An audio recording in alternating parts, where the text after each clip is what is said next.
Presiden ke-7 Republik Indonesia, Joko Widodo, baru saja tampil di Kongres Partai Solidaritas Indonesia di Solo, Jawa Tengah pada hari Minggu lalu. Dalam acara tersebut, Jokowi sempat memberikan sambutan. Salah satu isi pidatonya adalah menekankan jika PSI bukanlah partai keluarga.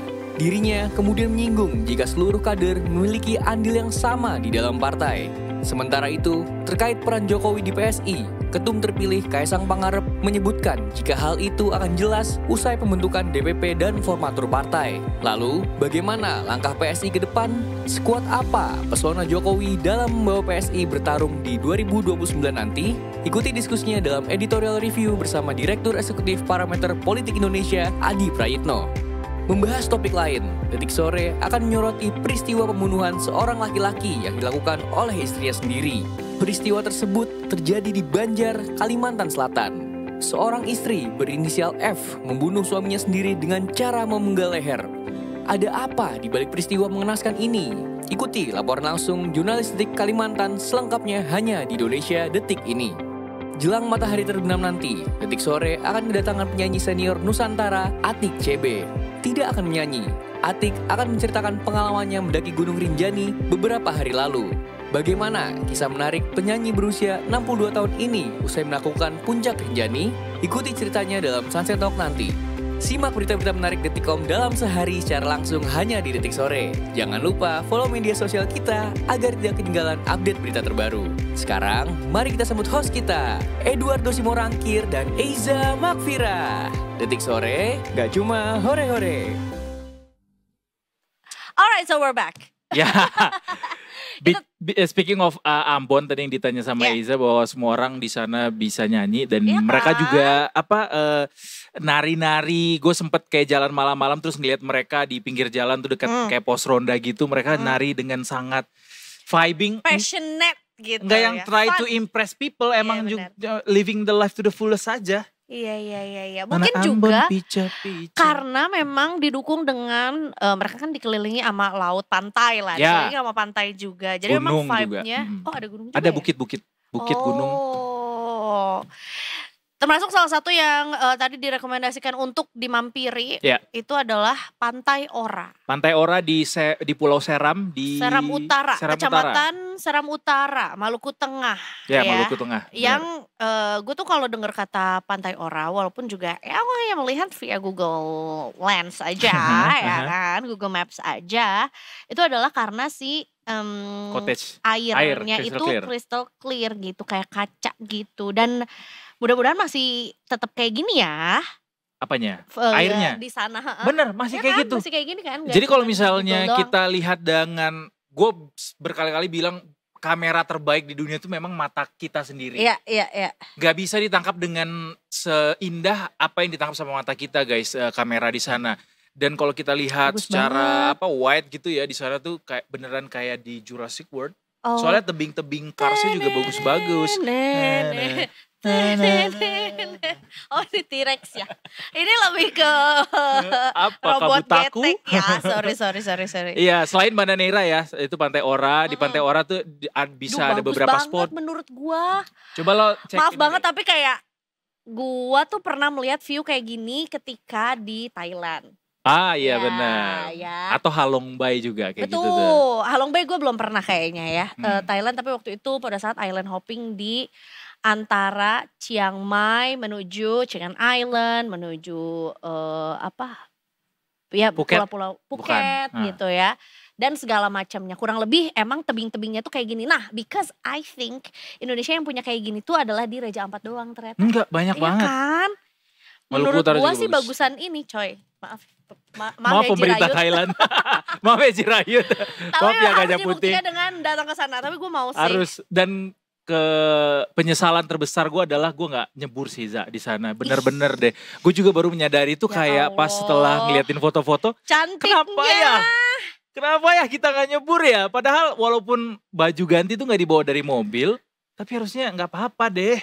Harusnya udah nyampe situ. Nama titiknya adalah Tebing Hutapea. Hutapea. Salah. Kalau Hutapea orang Batak dong. Sorry. Tebing Hatupia. Hatupia. Maaf ya. Ini adalah salah satu tebing batu tertinggi yang dinamakan Hatupia oleh para masyarakat setempat gitu ya. Dan ini sekitar 15 menit aja dari Pantai Ora gitu. Nah ini lokasi skillingnya itu bisa digunakan traveler sebagai area snorkeling gitu. Terumbu karang, ikan kecil lucu. Aduh, terumbu karang dan ikan kecil yang lucu gitu. And jadi you know what? Pas kita kesana gak ada turis sama sekali. Kita doang. Makanya kamu kayak adalah golongan kenapa? manusia yang merugi. Kenapa tidak ada yang berenang waktu itu cuma gara-gara perkara baju ketinggalan di mobil. Tebing Hatupia. Menurut gua sih nyebur dulu.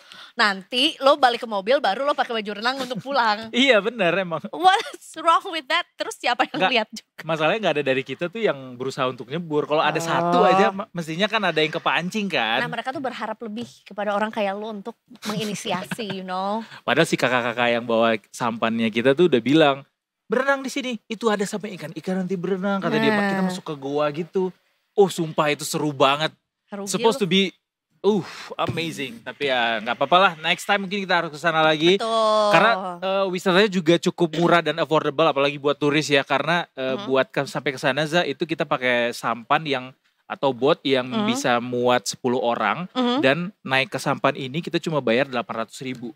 Bagi 5. Bagi 8 atau bagi 10. Bagi 8. Bagi 10 jadi 80.000. Dia udah bawa kita ngiter-ngiter ke Pantai Ora, ke cottage itu, ke tebing itu, ke spot snorkelingnya. Allah, semoga ada kesempatan untuk aku dapet job ngapain gitu ya. Ambon ya, ke Pulau Seram ya. Amin. Ya, kalau mungkin kayaknya menyebarkan literasi keuangan, aku akan menyebarkan kebaikan. Apa kek? Benih-benih cinta. Benih-benih cinta dan semangat juang ya. Tapi ini balik lagi juga ke kebiasaan menabung atau mungkin cara masyarakat juga di Maluku Utara juga yang Maluku. Di Maluku juga yang apakah mereka cukup familiar juga dengan koperasi? Cukup familiar mestinya ya, tapi kemarin kita nggak nanya sih soal harusnya sih di desa-desa tuh pada punya koperasi. Karena mereka kan juga mayoritas tuh nelayan kan dan juga petani dan harusnya yang bisa memberdayakan mereka tuh atau membuat mereka berdaya tuh koperasi biasanya sih. Cuma biasanya koperasi ini juga bukan koperasi yang membantu pada akhirnya karena bisa jadi ada koperasi-koperasi ilegal yang bermodus koperasi tapi ternyata adalah rentenir. Ngakunya koperasi, tapi bunganya mahal banget. Padahal harusnya nggak begitu. Atau mungkin juga malah menjadi satu satu medium gitu ya untuk menyalurkan bantuan untuk nelayan, untuk petani gitu kan. Sebenarnya salah satu tugas koperasi juga. Mudah-mudahan juga sampai ke daerah yang kemarin dimampirin sama Kak Edo juga. Amin. Yaitu adalah Kopdes. Koperasi Desa Merah Putih yang baru saja diluncurkan sama Presiden Prabowo juga. Jadi disampaikan juga bahwa ya Koperasi Desa atau Kelurahan Merah Putih ini sudah diluncurkan ya sebanyak 80.000 koperasi gitu ya. Dan program ini diselenggarakan langsung di Koperasi Desa Merah Putih Bentangan, Kecamatan Wonosari, Kabupaten Klaten, Jawa Tengah. Nah sebetulnya ini juga menjadi salah satu tonggak untuk Indonesia untuk bisa membentuk sebuah kekuatan ekonomi dalam rangka membuat Indonesia jadi berdaulat dan merdeka. Jadi sudah terbentuk sebenarnya lebih 80.000 plus gitu ya, yaitu adalah 81.140 unit di seluruh Indonesia. Sedangkan yang sudah berbadan hukum itu adalah 80.081 unit diantaranya ya. Dan peluncuran kelembagaan 80 ribuan koperasi desa atau kelurahan Merah Putih ini menjadi sebuah inisiatif besar yang dilangsungkan oleh Presiden Republik Indonesia juga untuk ya bisa akhirnya menjadi menjadi sebuah medium gitu ya untuk bisa membantu perekonomian masyarakat di level desa dan juga kecamatan. Semoga. Gitu ya. Gitu. Kita mah berharapnya besar banget nih sama si Koperasi Desa Merah Putih ini. Iya dong. Karena selain jumlahnya yang juga banyak sekali dan juga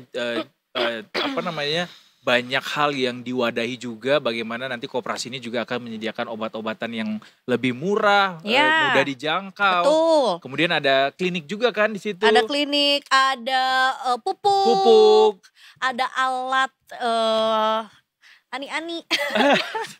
Untuk apa, itu padi. Bukan untuk motong padi. Untuk motong padi ani-ani. Bisa bener. Mencicil di situ, bisa membeli di situ dengan harga yang wajar gitu. Di momen tadi lo bilang ada ani-ani kan kita agak kaget sedikit ya. Ani-ani yes, kalau di desa dan juga untuk masyarakat yang memang profesinya adalah petani. Ya gitu. Gini nih ani-ani tuh di sini nih. Gitu. Jadi nih ya, ini sebetulnya juga salah satu bentuk ya upaya untuk bisa mempermudah jalannya swasembada pangan, air dan energi dan lain-lainnya juga gitu ya, biar petani tuh katanya berdikari melalui sistem yang adil dan berkelanjutan. Makanya tadi mau cari pupuk tuh enggak susah.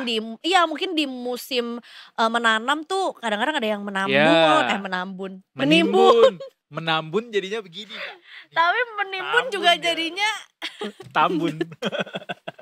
Ada di Bekasi. Menimbun gitu kan, akhirnya pada saat demand-nya tinggi dijual dengan harga yang lebih tinggi atau nggak wajar gitu. Nah dengan adanya koperasi ini tuh bisa memberantas yang kayak gitu-gitu. Mudah-mudahan ya, termasuk si rentenir yang tadi ada di Pulau Geser dan juga di Seram bagian timur tadi. Gitu. Ya semangat berarti kalau begitu. Semangat mudah-mudahan buat bisa bapak-bapak koperasi ya. Betul. Karena ini nggak mudah pasti untuk mengelola ini untuk berjuta-juta, miliar-miliar penduduk desa. Betul. Mungkin juga perlu ini lagi ya, literasi juga mengenai sebenarnya di koperasi itu bisa apa aja. Masyarakat itu bisa terbantu apa aja. Since memang juga ya gue juga mengingat sistem koperasi ini itu juga pada saat zaman sekolah dulu gitu loh. Betul. Ya kan. Lama banget itu. Lama banget. Jadi mungkin juga kayak butuh 45 dibikin. 45 tahun yang lalu kan. Apakah aku sebenarnya udah seumur Kayaknya butuh Doraemon? deh dibikin duta literasi koperasi. Nanti kita ikutan ya. Boleh aku ikutan biar kita biar kita bisa ke Ambon lagi. Oh ya boleh. Buat enggak sih, aku gak berani bukan bidang aku.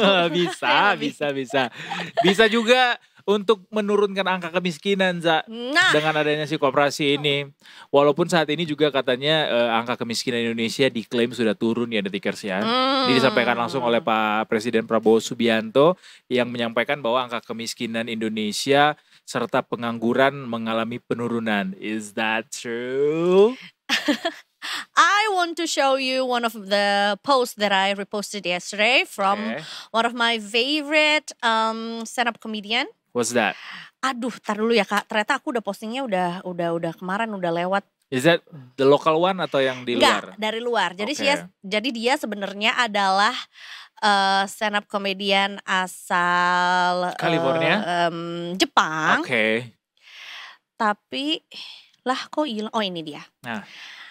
Atsuko. Ya, kalau misalnya Detikers belum familiar, jadi Atsuko ini adalah seorang komedian yang rambutnya bentuknya adalah begini. Kayak mangkok, kayak helm ya. Yeah.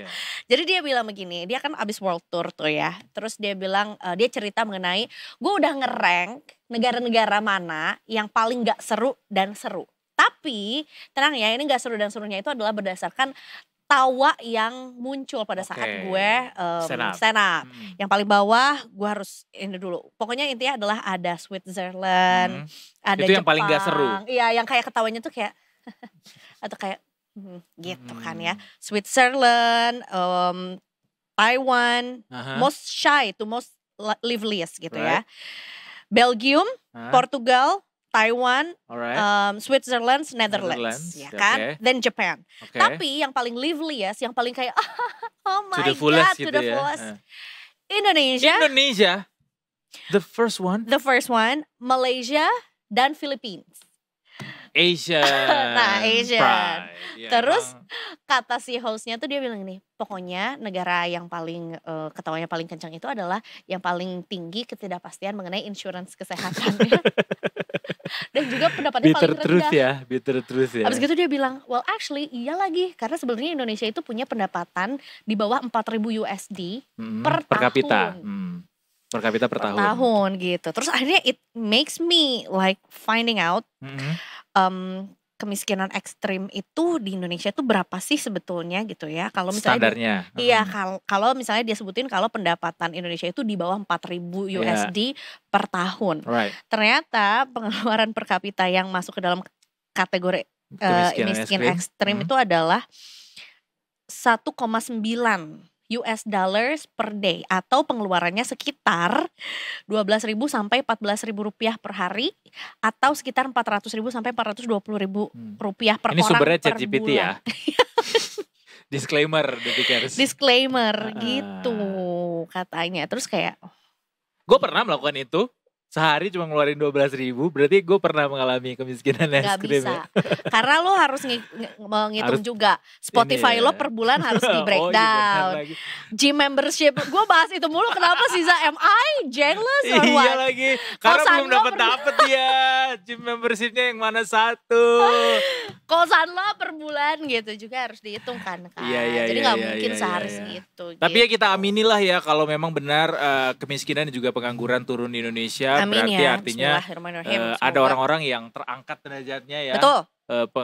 Mulai bekerja dan pendapatannya bertambah. Mudah-mudahan ini benar. Kalaupun di lapangan saat ini masih terlihat masih banyak saudara-saudara kita yang nggak dapat kerjaan atau mungkin masih tergolong miskin menurut kita. Mudah-mudahan mereka juga bisa senantiasa meningkatkan ekonominya dengan Koperasi Desa Merah Putih. Amin. Masuk kan tuh. Keren. Kita kalau gitu ke Ibda Syara aja tanya. Ibda Syara pernah nggak mengalami kemiskinan ekstrim? Aku kira kayak akan nanya Ibda Syara udah pernah belum nabung atau jadi anggota koperasi. Gue kira larinya situ. Jadi gue udah ketawa duluan. Aku gak ketawa itu ya dari Enggak. Aku itu terlalu itu boleh ditertawakan kalau orang itu pernah ya mengalami hal tersebut. Which is gue bisa menertawakan itu.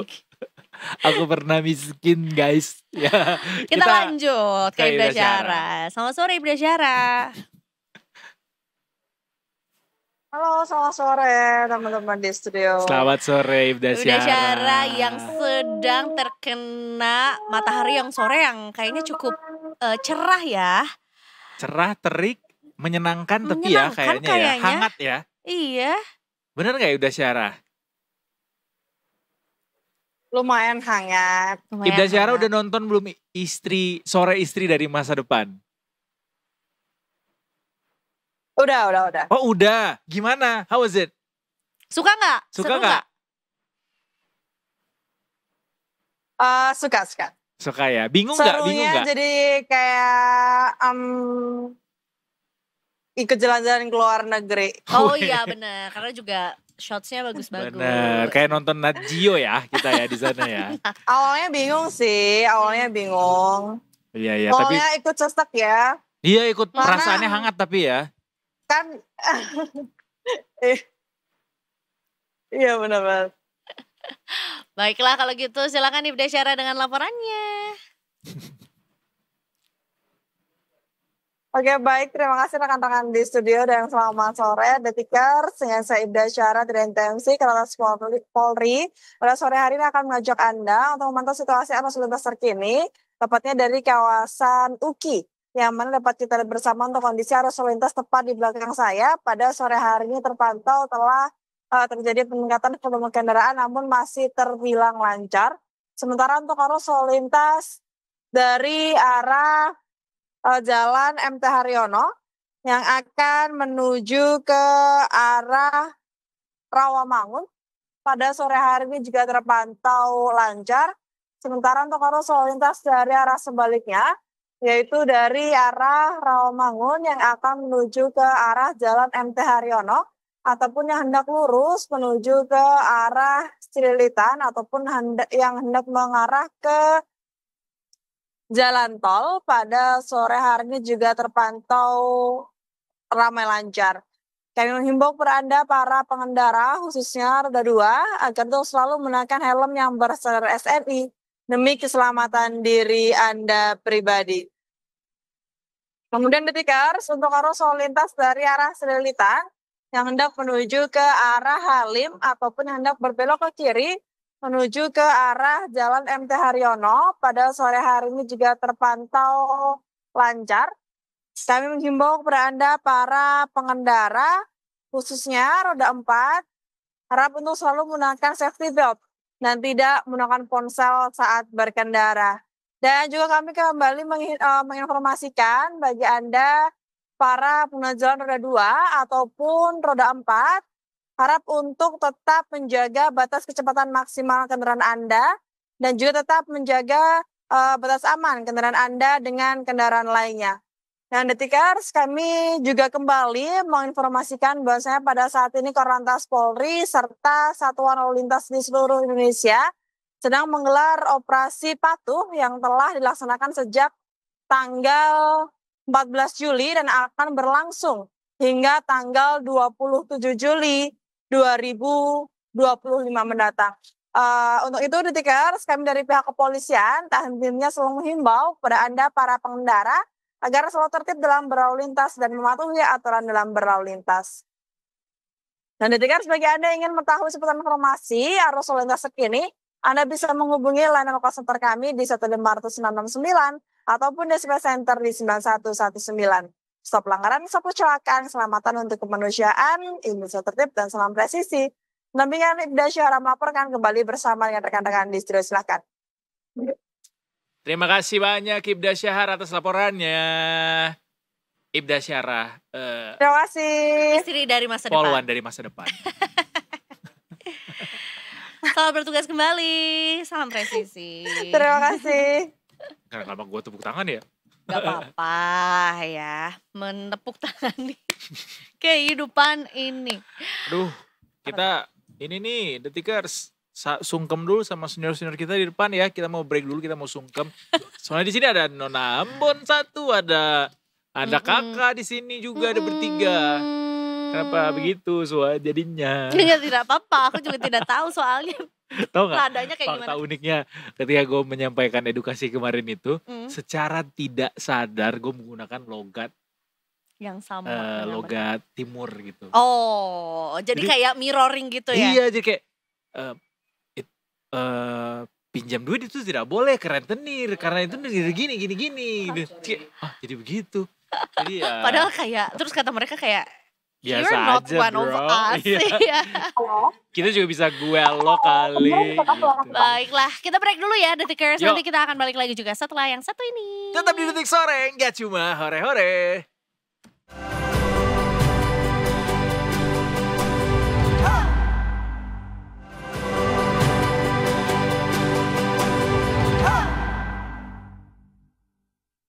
Welcome back to Detik Sore. Nggak cuma hore-hore.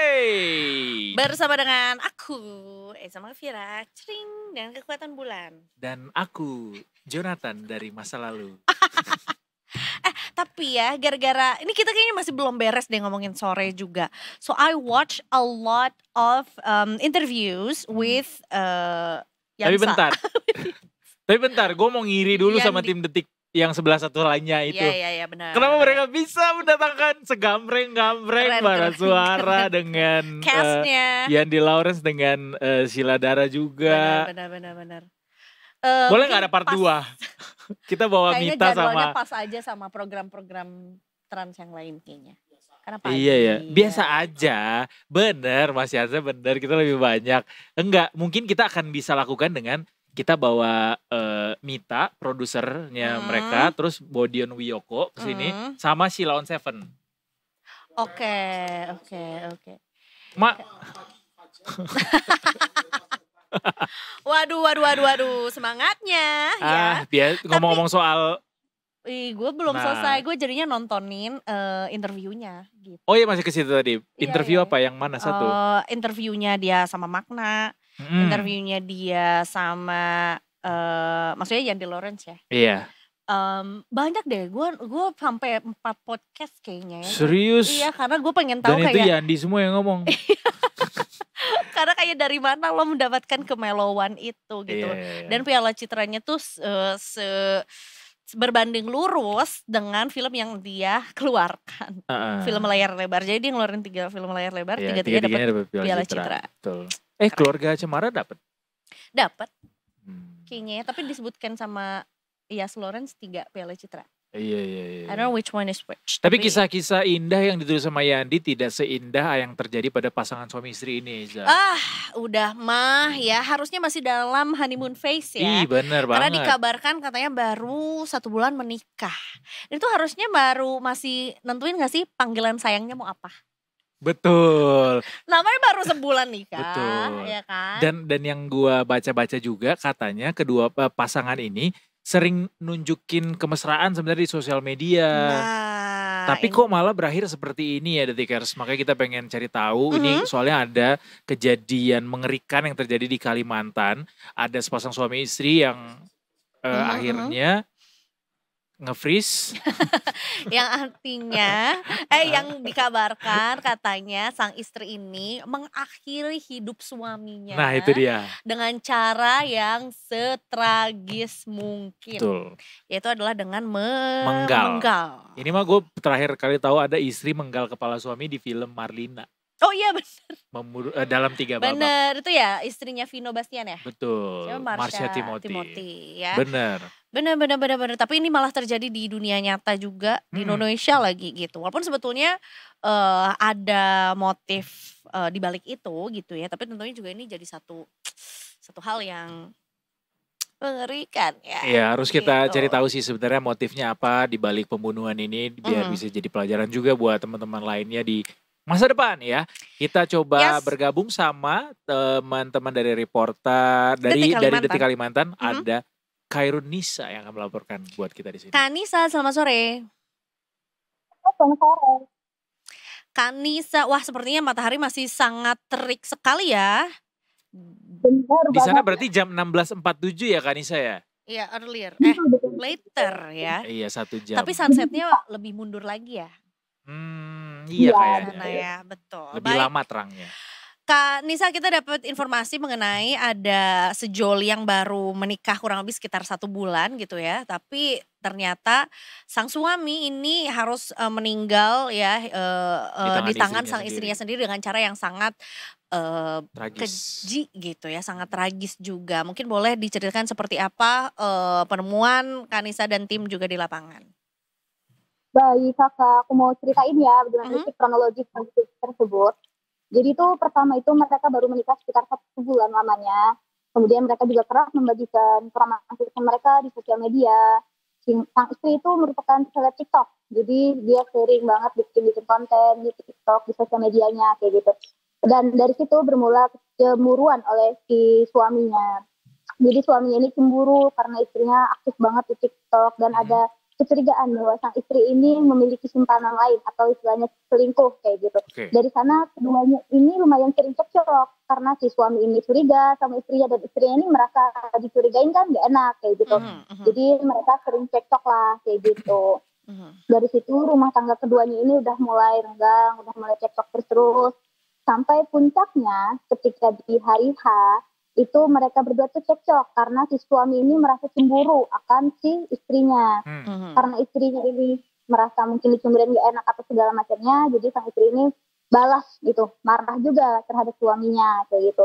Jadi mereka cekcok di depan anaknya si istri, jadi istrinya ini sebelumnya udah punya anak bawaan.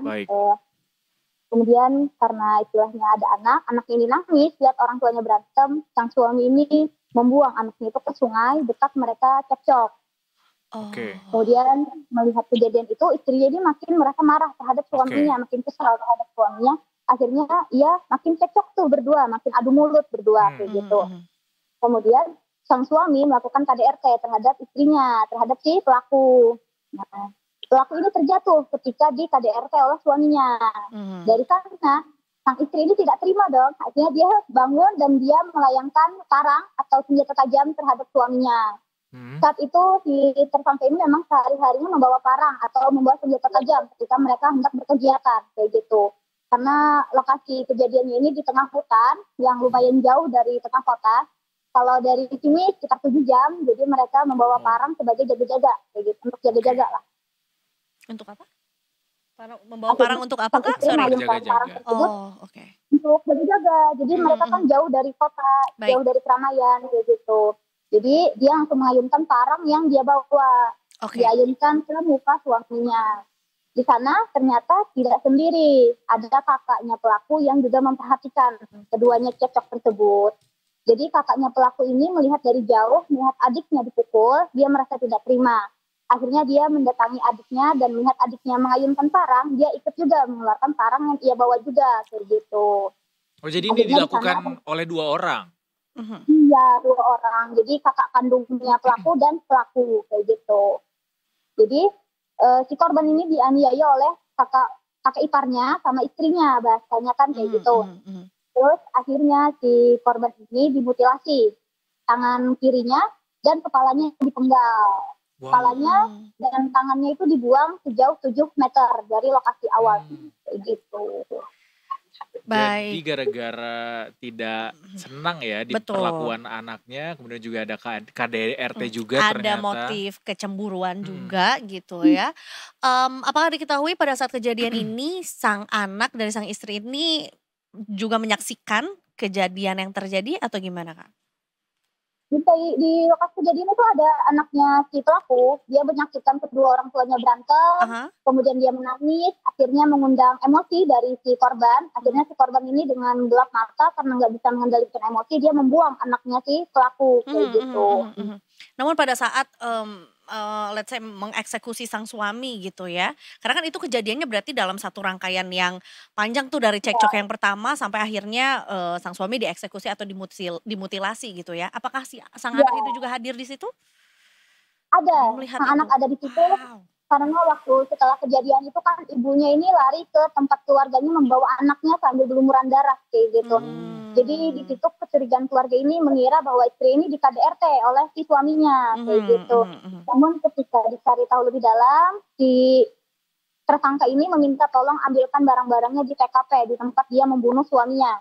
Ketika keluarga ke TKP, di sana keluarga melihat si korban berlumuran darah dengan kepala yang sudah terputus. Berapa usia kedua pasangan ini, Mbak Kanisa?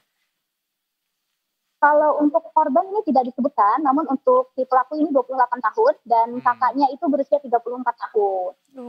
Oke.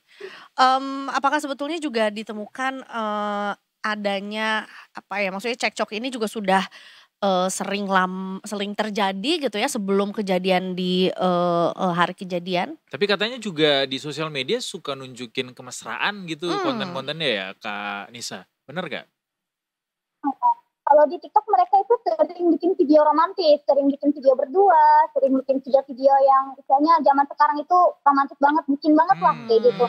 Namun ternyata di balik itu mereka sering kali cekcok karena si suami ini sudah lama menyimpan rasa cemburu terhadap istrinya. Dia cemburu istrinya main TikTok, dia takut istrinya DM-an sama cowok-cowok, dia juga cemburu sama rekan kerjanya istrinya kayak gitu. Baik, Kak, berarti sebetulnya pelaku ini langsung diketahui gitu ya oleh warga karena memang juga warga sempat melihat wujud korban gitu ya dari sang suami yang sudah kehilangan nyawanya. Apakah ada sempat kabur atau mungkin langsung dilaporkan menyerahkan diri atau mungkin dilaporkan ke polisi? Untuk si pelaku ini sebelumnya sempat melarikan diri, jadi keduanya ini diamankan itu sekitar 7 jam setelah kejadian dan mereka itu diamankan di rumah mereka. Jadi mereka sempat bersembunyi terlebih dahulu di rumah mereka masing-masing kayak gitu. Jadi kepolisian itu dari polsek itu sekitar 7 jam untuk menuju ke TKP karena jauhnya lokasi itu, jadi si pelaku ini sempat melarikan diri terlebih dahulu. Baik, dan akhirnya ditangkap gitu ya oleh pihak kepolisian juga. Baik, kemudian proses hukum yang berlaku sudah sampai mana Kak? Apakah sudah diperiksa begitu ya, dan kemudian hasil pemeriksaannya seperti apa? Ini keduanya sudah ditahan di Polres Banjar dan saat ini sudah masuk tahap pemeriksaan. Jadi keduanya masih dalam proses pemeriksaan tingkat kejiwaannya. Baik, masih dalam proses ya. Kemudian sudah diketahui kah bagaimana hukuman yang menanti kedua pelaku, Kanisa? Oke, hukuman yang akan menimpa keduanya itu akan dijerat pasal 338, subsidiar 170 ayat 2, ketiga dengan ancaman kurungannya sekitar 15 tahun penjara. Baik, kemudian juga dengan nasib sang anak seperti apa Kanisa? Apakah sudah diamankan oleh dinas sosial mungkin atau mungkin sudah diamankan oleh keluarga? Saat ini anaknya sedang berada di tangan keluarga dari si pelaku Jadi anaknya dalam kondisi aman dan sehat. Meskipun saat kejadian anaknya sempat dibuang, namun dibuang itu dalam artian hanya sekedar digeser lah ke sungai. Jadi tidak mengalami luka-luka yang cukup berat atau apapun kayak gitu. Tapi nggak ada pendampingan kan Anaknya Nisa? selamat. Pendampingan psikologis untuk anaknya mungkin? Saat ini aku belum ada data. Saat ini aku belum dapat update-nya. Jadi belum tahu nih apakah anaknya didampingi secara psikologis atau enggak. Karena dari kondisinya, kata Kapolres, itu anaknya dalam kondisi sehat dan aman-aman saja, kayak gitu. Oke. Walaupun sebetulnya juga cukup miris ya ketika mendengar bahwa sebetulnya sang anak itu memang berada di posisi yang cukup dekat atau mungkin ada di lokasi yang sama juga pada saat kejadian gitu ya, dan sempat melihat juga orang tuanya cekcok dan melihat ibunya diantarkan kan gitu ya ke rumah warga juga pada saat ibunya berlumuran darah dari suaminya juga ya. Baiklah kalau begitu, terima kasih Kanisa sudah menyampaikan berita yang cukup membuat meringis ini ya. Tapi aku punya satu pertanyaan Oke. tambahan deh buat Kanisa. Kanisa, di Kalimantan sendiri apakah atau di daerah Banjar ini apakah memang kejadian seperti ini kerap kali terjadi begitu dengan gampangnya menghabisi nyawa seseorang, atau memang bisa jadi ini ada masalah psikologis dari si pelaku sehingga ini terjadi gitu? Sejauh ini sih belum ada ya aku menerima informasi tersebut. Jadi pelaku itu saat setelah membunuh dia mungkin masih linglung kayak gitu kan. Jadi ketika ditanya sama pihak keluarga dia masih tidak bisa menjawab dengan normal. Namun dia hanya meminta ambilkan barangnya di TKP. Dari situ pihak keluarga tahu bahwa ternyata pelaku ini habis membunuh suaminya sendiri kayak gitu. Baik. Jadi pelaku ini sebelumnya memang normal-normal saja, dia juga aktif di TikTok, aktif juga membagikan kesehariannya, kayak gitu. Baik. Jadi inilah pentingnya untuk tidak melakukan keputusan apapun di saat emosi ya. Betul. Terima kasih Kanisa sekali lagi atas informasinya. Kita nantikan update terbarunya nanti dari Detik Kalimantan. Terima kasih. Selamat sore. Terima kasih Mas Ejo, Mbak Ejo. Terima kasih. Selamat sore, Selamat selamat menikmati bertugas sore kembali. di Kalimantan. Iya, kayaknya cukup terik ya. Benar. Sorenya di sana juga cukup cerah. Anyway juga ngomongin soal hari ini yang cukup cerah. Tadi pagi tuh aku sempat, jadi dari tempat tinggalku tuh view sekolah internasional tuh lumayan banyak. Goks, elit banget lokasinya emang. Emang kelihatan aja gitu ya. Terus pada saat gue bangun tuh karena hari ini cukup cerah tuh, terus gue melihat kayak wah kolam renangnya segar sekali. Tapi aku terpikir kayak berapa ya nyekolahin anak di sekolah. Ada kolam renangnya sekolahnya? Ada, karena ini satu Sekolah negara. internasional tuh emang gitu ya? Kayaknya mostly ada. Ada kolam renangnya? Tapi gak semua deh. Iya dia ada kolam renangnya dan Olympic size. Gue jadi kayak ingat kolam renang Aku mau nyebutin sekolahnya tapi nanti ketahuan aku daerah mana ya. di film Posesif. Oke, anaknya BC di situ. Anaknya artis. Iya, Itu di situ. Ketakar sih. Katanya sekolahnya. Ketakar sih. Mahal tuh pasti. Mahal sih pasti. Mahal. Makanya kolam renangnya kayak seger banget gue lihat Gue dari. jadi kebayang ini Seger film banget. Posesif Putri Marino. Oh iya. Kan dia atlet renang kan dipaksa sama ayahnya. Benar. Dari Nah, situ aku itu. kenal Putri Marino. Dan Emang film itu adalah film Debutnya pertamanya. ya. Dan Dan kayak langsung diganjar piala Citra. bagus banget. Itu membuat kita perempuan-perempuan, hey jangan bucin lah. Dan kayaknya itu salah satu penampilan terbaik dari Adipati Dolken juga sih. Menurut gua. Mungkin ya, mungkin. Tapi benar soal bucin tadi ini juga kayaknya ini ya buah dari kebucinan juga nih yang terjadi pada pasangan yang baru saja mengalami kejadian tragis tadi yang kita sebutkan di Kalimantan. Ini karena toxic relationship gak sih? Mungkin bisa jadi begitu. Terlihat bahagia di Iya. media sosial, ternyata kalau ditimpa balik masalah itu, tuh tidak cukup bijaksana gitu menyikapinya. Betul. Dan juga ya itu tadi membuat keputusan pada saat Emosi. lagi emosi gitu, masih meledak-ledak juga gitu, sayang sekali ya. Dan Oh. lebih aku prihatin sama anaknya Anaknya sih. bener. Di usia 2 tahun tuh. 2 tahun ya? Iya 2 tahun. Wow. Itu merekam memori, nggak tahu ya apakah akan ingat atau enggak, tapi kan seenggaknya juga Pasti itu ada jadi di satu kejadian trauma gitu. sih pasti itu. Belum lagi juga kan pasti ibunya juga harus melalui proses hukum ya. Dia Apakah pasti akan juga cari tahu ibunya siapa, ayahnya siapa, apa yang terjadi di masa lalu. Betul gitu. Walaupun Nanti sebenarnya nonton Detik bukan Sore. benar juga. Betul. Anyway, abis ini kita akan muncul lagi anyway gue. It's been a while. Tapi kita ini deh, ke pertandingan yang akan diselenggarakan malam ini, Za. Ini dua Malam musuh bebuyutan ini sebenarnya. Ku sendiri. Tapi gak sendiri karena rame di GBK. Ada tim nasional Indonesia yang akan berhadapan dengan Malaysia di Piala AFF U23 malam ini, The Tickers. Ini juga menjadi laga yang amat penting untuk Indonesia karena ini lawannya Malaysia, Bung. Betul. Gak boleh kalah kita nih, musuh bebuyutan di sepak bola ini sepak bola ya. Di Asia Tenggara. Kita throwback dulu ya mengenai dua kemenangan Indonesia juga. Kemarin sudah memenangkan 8-0 atas Brunei. Yes. Dan juga 1-0 atas Filipina ya. Jadi Indonesia sebetulnya juga sudah memuncaki grup A dengan poin sempurna. Ya. Sementara Malaysia ini juga nggak boleh dianggap remeh karena sebetulnya Malaysia itu menduduki posisi kedua dengan 3 poin hasil kekalahan 0-2 dari Filipina dan kemenangan 7-1 atas Brunei. Kasihan ya Brunei ya, jadi lumbung gol ya. Iya juga. 8 gol tanpa balas dari Indonesia, 7 kali kebobolan. Kita mah setiap 2 meter jalan ada Sultan. Iya benar. 1 meter jalan shining, shimmering, splendid di sana. Ada Lamborghini. Sepak bola itu cuma buat nunuin kota aja kita mah, biar ikut aja masuk circle kata dia. Rame-ramean. Sorry nggak gitu maksudnya ya. Betul. Tapi memang apa yang dilakukan oleh Indonesia dalam 2 pertandingan terakhir tuh cukup baik gitu bersama tim Garuda Muda.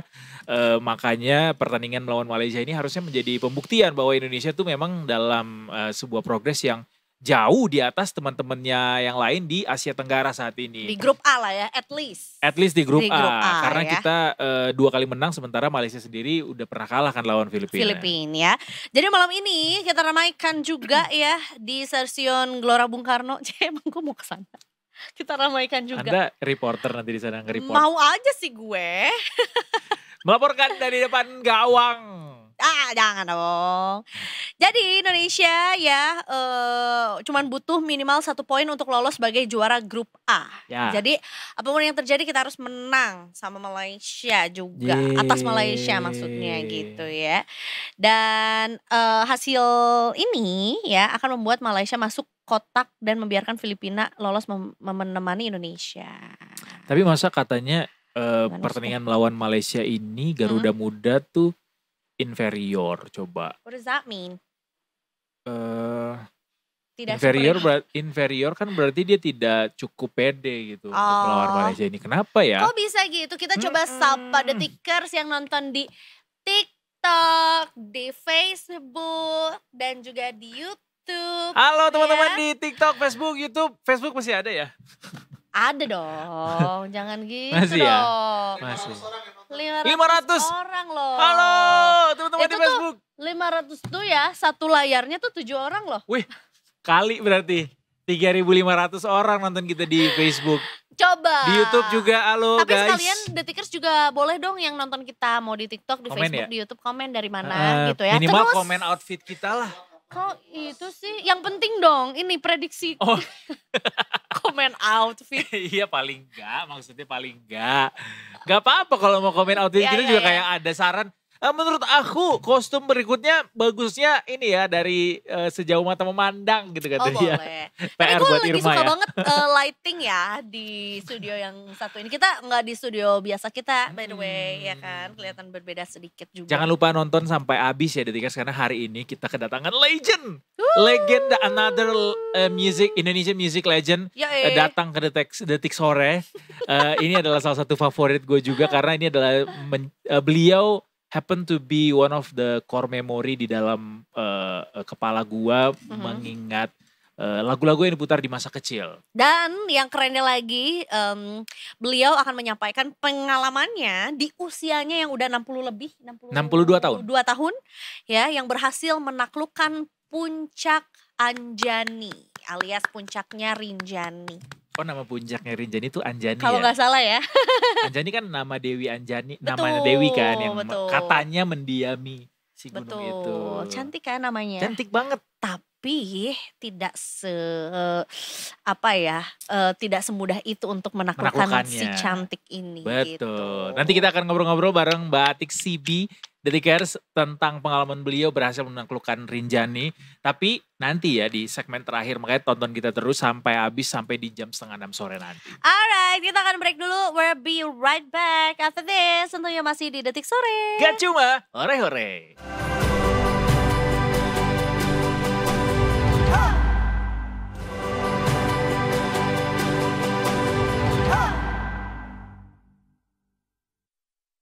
Welcome back everybody. Welcome back to Detik Sore. Gak cuma hore-hore. Dan sore hari ini kayaknya sudah lebih ceria dengan asupan es kopi susu tetangga. Ya. Bisa dilihat dengan diameter mata kita yang sudah terbuka. Wow, membelalak sekali Kak. Itu lebih ke arah kayak Tadi gue pesennya melotot. extra shot lagi. Oh iya? Iya, dan less sugar. Wow, Jadi kayak wow. pahitnya kehidupan tuh ada tandingannya. Dan gue baru tahu kalau kayak udah minum kopi itu secepat kilat kayak 5 menit doang. Lebih udah cepat habis. daripada minum air putih. Kok bisa? Sadly. Kayak hidup kamu berat banget ya Kak, ngabisin kopi 1 cup normal, tahu kan Detikers ya. Iya. Kopi Cipete itu. Seberat gajah. Ini berat bang, nggak tahu sih ya. Harusnya menjadi satu babak baru. Babak baru. Babak baru juga dengan logo baru. Dan tapi nggak baru kalau ini apa sebutannya? Ketua Apanya? gengnya. Oh, nama ketuanya, ketua umumnya. Iya nggak baru, tapi Ketua sepertinya geng. ada semangat baru ya. Dengan dukungan dari beberapa tokoh yang memberikan semangat gembar-gembor gitu yang cukup frontal di depan, sehingga rasa-rasanya ini menjadi sepak terjang yang menarik untuk disimak bersama Detikers. Bagaimana langkah PSI. Nah, yang sebelumnya dikenal sebagai Partai Mawar Merah ya kan, sekarang Iya dengan benar, logo mawar merah. Partai Kepala Gajah. Walaupun Partai nggak- Gajah. Iya, sama badannya sih. Sama nggak badannya, pakai. bener. Ya. Jadi buat Detikers juga yang mungkin perlu enlightenment sedikit ya, bahwa sebetulnya kemarin tuh PSI baru saja mengadakan sebuah kongres di Yep. Solo Yep. ya, and then we're gonna ask like why should it be in Solo gitu Ya. kan.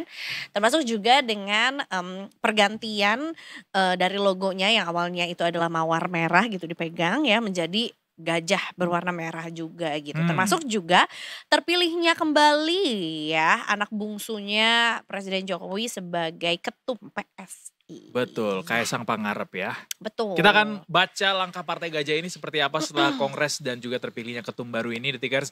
Kita akan baca bersama peramal andal kita di bidang politik. Cuala. Siapa lagi kalau bukan Mas Adi Prayitno, Direktur Eksekutif PPI. Selamat sore Mas Adi. Wih, Wah. cocok banget nih merah Jadi merona, next ketum kayaknya sih merah membara dengan semangat yang luar biasa loh. Bajunya merah hari ini ya. Enggak, ini oranye, ini bukan merah. ini. Emang iya, Lightingnya Jakarta aja dong. kali ya. Tapi itu rambutnya agak berbeda juga ya Mas ya? Iya kayak Ace Ventura kalau kata anak Detik nih. Bukan, itu mirip bebek Madura itu. Ini Enak dong sih bebek Madura sih. bumbunya coklat dong, bumbu hitam ya, bumbu Heeh. hitam. Aduh. Kayaknya semangat sore hari ini juga akan disampaikan juga sama Detikers juga ya. Nggak cuman mengenai semangat dari PSI aja ya, tapi Mas Adi Pray juga kayaknya akan menggambarkan ini dengan Ya. cukup semangat juga nih. Karena kayaknya baru nih Mas, PSI membuat sebuah gebrakan dengan logo gajahnya dan juga dukungan dari banyak tokoh juga dengan cukup gamblang gitu mengutarakannya. Tapi mungkin sebelum masuk ke situ, Mas Adi sendiri melihat terpilihnya kembali Kaisang sebagai Ketua Umum PSI, apa yang Mas Adi lihat dari hal ini? Apakah PSI ini akan seperti apa ke depannya? Saya kira dua hal. Saya pernah juga ngomong di Detik Sore ya. Saya termasuk yang 1000% meyakini bahwa yang akan terpilih kembali menjadi Ketua Umum PSI itu adalah Kaisang, bukan yang lain. Kenapa? Karena memang sejak awal PSI itu kiblat politiknya ke Jokowi. Jadi segala sesuatu yang terkait dengan Jokowi pasti itu akan menjadi prioritas. wajar kalau kemudian Kaisang yang akan terpilih. Nah yang kedua, saya kira kan ini menegaskan bahwa sebenarnya PSI dalam banyak hal, kiblat politik, madhab politik, ideologi politiknya itu adalah Jokowi, bukan yang lainnya. Jadi bagi saya ini yang saya kira memang mengkonfirmasi bahwa sebenarnya PSI itu memang orientasi politiknya dalam banyak hal adalah kepada Jokowi. Maka tidak mengherankan ketika salah satu pendiri PSI, Jeffrey Giovanni, mengatakan kalau bisa PSI itu nangis-nangis ke Jokowi. Meminta supaya ada darah Jokowi dalam tanda kutip, entah itu anaknya, entah itu mantunya, untuk menjadi orang penting di PSI. Salah satunya adalah ketua umum. Oleh karena itu bagi saya kalau kita ingin mau simpulkan sebenarnya PSI itu adalah partai politik yang sangat identik dengan Jokowi. 11-12 dengan Jokowi. Maka tidak mengherankan ketika dalam sambutan pidato kebangsaannya kemarin Jokowi ini untuk yang pertama kalinya secara terbuka akan mendukung total dan akan bekerja keras untuk membuat PSI itu menjadi partai yang kompetitif. Saya kira di situ konteksnya. Oke, tapi Mas Hadi melihat nama Pak Jokowi terlalu erat dikaitkan dengan PSI ini, artinya partai ini lebih erat narasinya sebagai apa ya, partainya Jokowi gitu, partai keluarganya Jokowi. Ini tendensi seperti apa yang bisa terjadi ke depan, Mas, melihat partai ini seperti partai keluarga lah sepertinya, apalagi Kaisang terpilih kembali gitu. Iya, termasuk juga ya bagaimana masyarakat memandangnya gitu ya. Ya kalau mau jujur sebenarnya beberapa waktu yang lalu sejak mulai terjadi konflik politik antara Jokowi dengan PDIP, kawan-kawan PSI itu sudah mengusung jargon yang disebut dengan Jokowisme. Saat itu yang masih menjadi ketua PSI adalah Giring ya. Dan saat itu dalam beberapa kopdar namanya, kopi darat kalau tidak salah, PSI selalu menggaungkan bagaimana mereka itu tegak lurus dan akan selalu memberikan dukungan politik ke Jokowi. Jadi kalau mau jujur sebenarnya PSI mulai dari grassroots, mulai dari para pemilihnya dan elit-elit politiknya, mereka secara total akan ingin selalu bersama dengan Jokowi karena bagi mereka Jokowi adalah idola dan memberikan portofolio politik yang menurut mereka itu bisa dijadikan sebagai contoh untuk pembelajaran. Itulah yang kemudian membuat kenapa per hari ini PSI itu tidak mau melepaskan diri dari Jokowi. Per hari ini PSI itu tidak mau pisah dengan Jokowi. Jadi sebenarnya PSI lah yang sejak awal menggantungkan diri bagaimana nasib politik partai ini bisa besar dan bisa tumbuh besar.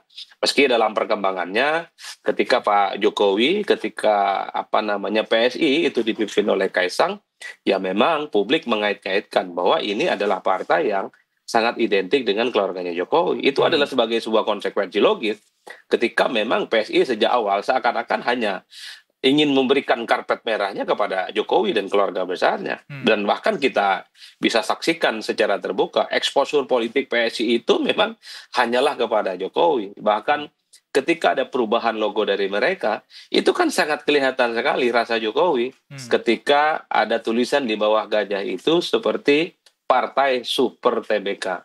Publik tahu Partai Super TBK itu adalah gagasan Jokowi, bukan yang lainnya. Termasuk juga mengapa kongres ini diadakan di Solo dan hadirnya Pak Jokowi sebagai membuka dengan pidato dan memberikan statement bahwa saya memberikan dukungan secara penuh gitu terhadap PSI. Termasuk sampai ke pemilu 2029 nanti ya, sudah disebutkan. Ya, betul, kalau mau disederhanakan sebenarnya kongres yang pertama kali PSI kali ini itu adalah kongres yang rasa Jokowi. Tempatnya di Solo yang selama ini kita identikkan dengan Jokowi. Bahkan properti yang digunakan saat pembukaan acara kongres itu adalah properti yang dimiliki oleh Pak Jokowi. Logo yang dibuat itu saya kira terkonfirmasi ya sebagai logo yang pernah digagas oleh Jokowi sebagai Partai Super TBK. Dan yang paling penting Jokowi itu sangat kelihatan sekali menjadi tamu kehormatan saat memberikan pidato kebangsaan dalam PSI. Jadi apalagi yang perlu ditutup-tutupi. Oleh karena itu saya selalu mengatakan bahwa secara jujur, secara eksplisit Jokowi itu sudah login ke PSI. Walaupun belum ada jabatan apa-apa dalam struktur ya. Bagi saya sudah nggak relevan lagi apakah Jokowi itu masuk struktur PSI atau tidak. Sudah tidak relevan lagi apakah Jokowi itu menjadi Dewan Pembina PSI ataupun tidak. Karena secara prinsip, satu, Jokowi sudah berkomitmen akan mendukung penuh PSI untuk tumbuh dan besar, dan akan bekerja keras untuk membuat PSI itu menjadi partai besar, partai kompetitif, dan setara dengan partai-partai yang lain. Itu jelas dan clear. Dalam konteks itulah menurut saya, ini apa yang terjadi bagi saya itu adalah beyond soal Jokowi masuk secara struktural. Untuk apa masuk PSI secara struktural?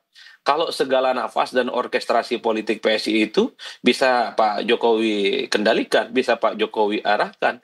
Itulah yang saya sebutkan politik Jokowi sepertinya ingin melampaui batas-batas politik struktural. Artinya tanpa masuk partai sekalipun, Jokowi itu ingin tunjukkan bahwa partai ini adalah partainya Pak Jokowi. Baik secara langsung ataupun tidak langsung. Raja Juli Antoni beberapa waktu yang lalu mengatakan bergabung dengan partai itu ya tidak harus secara eksplisit, tapi juga bisa secara implisit. Ada yang terang-terangan dan ada juga yang tidak terang-terangan. Jadi Sekjen PSI selalu mengkonfirmasi bagaimana kebersamaan PSI dengan Jokowi itu adalah sesuatu hal yang memang tidak bisa dipisahkan satu sama yang lainnya.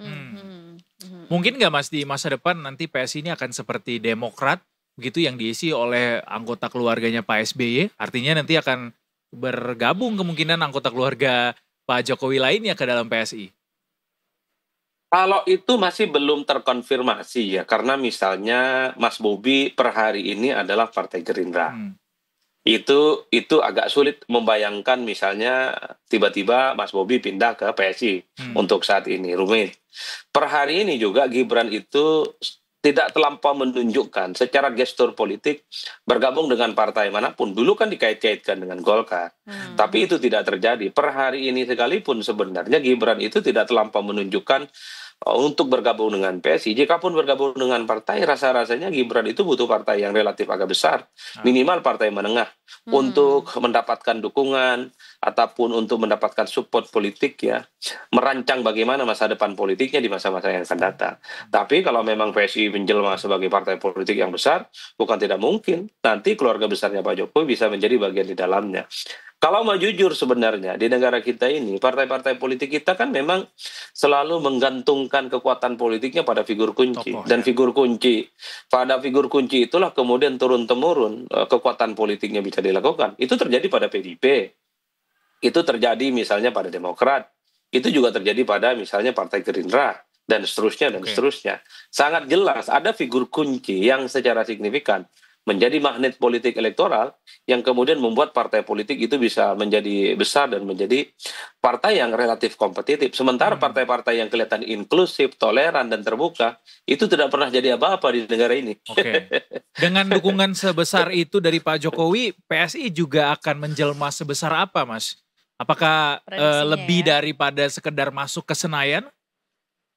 Ya bagi saya sebenarnya secara prinsip ya endorsement dari tokoh penting, dari mantan-mantan presiden, itu adalah bekal politik yang penting bagi partai untuk dia menjadi partai yang besar dan mendapatkan dukungan secara signifikan. Apalagi misalnya per hari ini approval rating atau orang yang masih suka dan mendukung Jokowi itu kan relatif cukup signifikan. Itu modal besar. Yang kedua, Jokowi ini kan adalah orang yang relatifly tidak pernah kalah dalam pemilu kan. Di Pilpres 2 kali menang, Pilkada Jakarta menang, di Solo juga menang. Meski banyak juga yang mengatakan bahwa kemenangan Jokowi itu tidak pernah bisa dilepaskan dari bagaimana mesin politik PDIP. Nah, oleh karena itu di atas segala-galanya, setelah Jokowi menyatakan akan mendukung penuh PSI, orang bertanya-tanya seberapa kuat dan seberapa sakti dukungan Jokowi kepada PSI, terutama Jokowi setelah lagi tak jadi presiden, terutama setelah Jokowi itu tidak lagi bersama dengan PDIP. Bagi saya kuncinya dua hal. Pertama adalah apakah bisa nanti Pak Jokowi itu akan memanfaatkan pengalaman politiknya yang cukup luar biasa, menang di Solo, Jakarta, dan Pilpres 2 kali, itu misalnya di-cloning sebagai bagian dari upaya untuk membuat partai PSI itu menjadi besar. Nah yang kedua, kalau kita mau jujur sebenarnya, terutama untuk bicara tentang pileg, salah satu kekuatan politik di pileg itu, anatomi kekuatannya adalah pada caleg.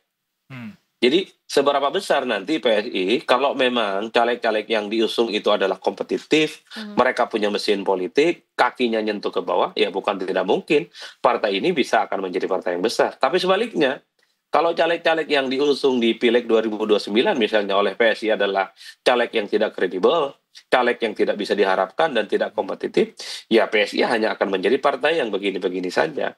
Karena kalau bicara tentang lolos ke parlemen di 2029 menjadi partai yang kuat, ya kuncinya adalah bagaimana caleg-caleg yang dikompetisikan itu adalah bisa dimungkinkan untuk lolos ke parlemen. Ini yang saya kira akan menjadi batu uji seberapa kuat PSI dengan adanya Jokowi dan seberapa kuat strategi politik yang dimainkan, termasuk juga branding-branding yang baru yang konon katanya ini dimaksudkan untuk menyasar pemilih-pemilih di kalangan anak muda. Karena kalau mau jujur sebenarnya gajah yang sangat dimodifikasi itu sangat kelihatan rasa milenial. Warnanya pun juga sangat kelihatan milenial.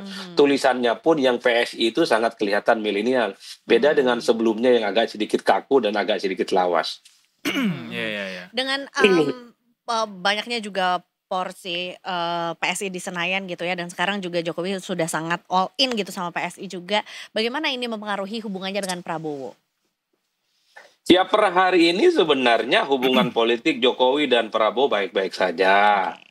Ya kan, itu terbukti misalnya Prabowo datang ke Jokowi kemarin ya, sesaat sebelum hadir dalam penutupan Kongres, itu tidak bisa dibantah. Tapi dalam politik kita ini kan tidak ada yang abadi. Tidak ada yang kemudian bisa dipastikan 100% akan selalu bersama. Kan kita sudah punya contoh yang cukup panjang. Begitu banyak elit-elit partai dulu berkawan tapi saling berhadap-hadapan. Contoh yang mutakhir tentu kebersamaan Jokowi dengan PDIP 23 tahun. 23 tahun loh. 23 tahun. Itu ambiar di tengah jalan. Ya karena perbedaan. Iya. Oleh karena itu, wajar kalau kemudian tidak ada yang disebut dengan bulan madu politik yang abadi.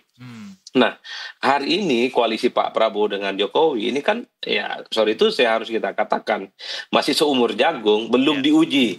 Ya, belum diuji bagaimana kira-kira begitu dua tokoh ini memiliki kepentingan yang berbeda. Per hari ini, kepentingan kedua elit ini kan masih seragam, jadi tidak ada friksi apapun. Coba nanti kita cek di 2029.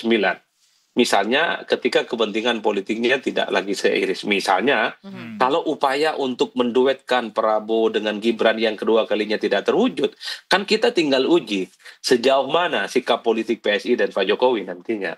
Tentu Pak Jokowi, PSI pastinya punya skenario lain yang pastinya akan berbeda dengan Prabowo, yang pastinya akan berbeda dengan Gerindra. Jadi saya melihatnya di situ. Jadi batu ujinya nanti adalah ketika kepentingan politik kedua sosok ini tak lagi sejalan.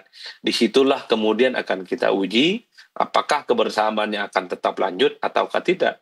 Karena publik tahu bahwa dalam politik kebersamaan dan koalisi itu terjadi ya karena kepentingan.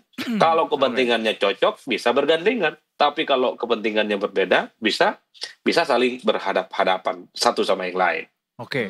Mas Adi kalau boleh menganalisis lebih dalam gitu, soal apa sih sebenarnya pertimbangan Pak Jokowi sampai akhirnya mengenakan seragam PSI gitu katakanlah saat ini. Dulu Mas Adi tuh sempat bilang kalau PSI itu seragamnya kekecilan buat Pak Jokowi, tapi sekarang malah pakai seragam PSI. Apa pertimbangan besar Pak Jokowi di balik itu, Mas? Ya kalau mau jujur sebenarnya saya bilang partai ini terlampau kekecilan sebenarnya untuk Pak Jokowi yang memiliki pengalaman politik yang cukup panjang, mengingat partai ini 2 kali ikut pemilu nggak lolos ke parlemen ya. Tapi per hari ini kita melihat sikap politik Pak Jokowi kan belum resmi, belum formal menjadi bagian dari PSI.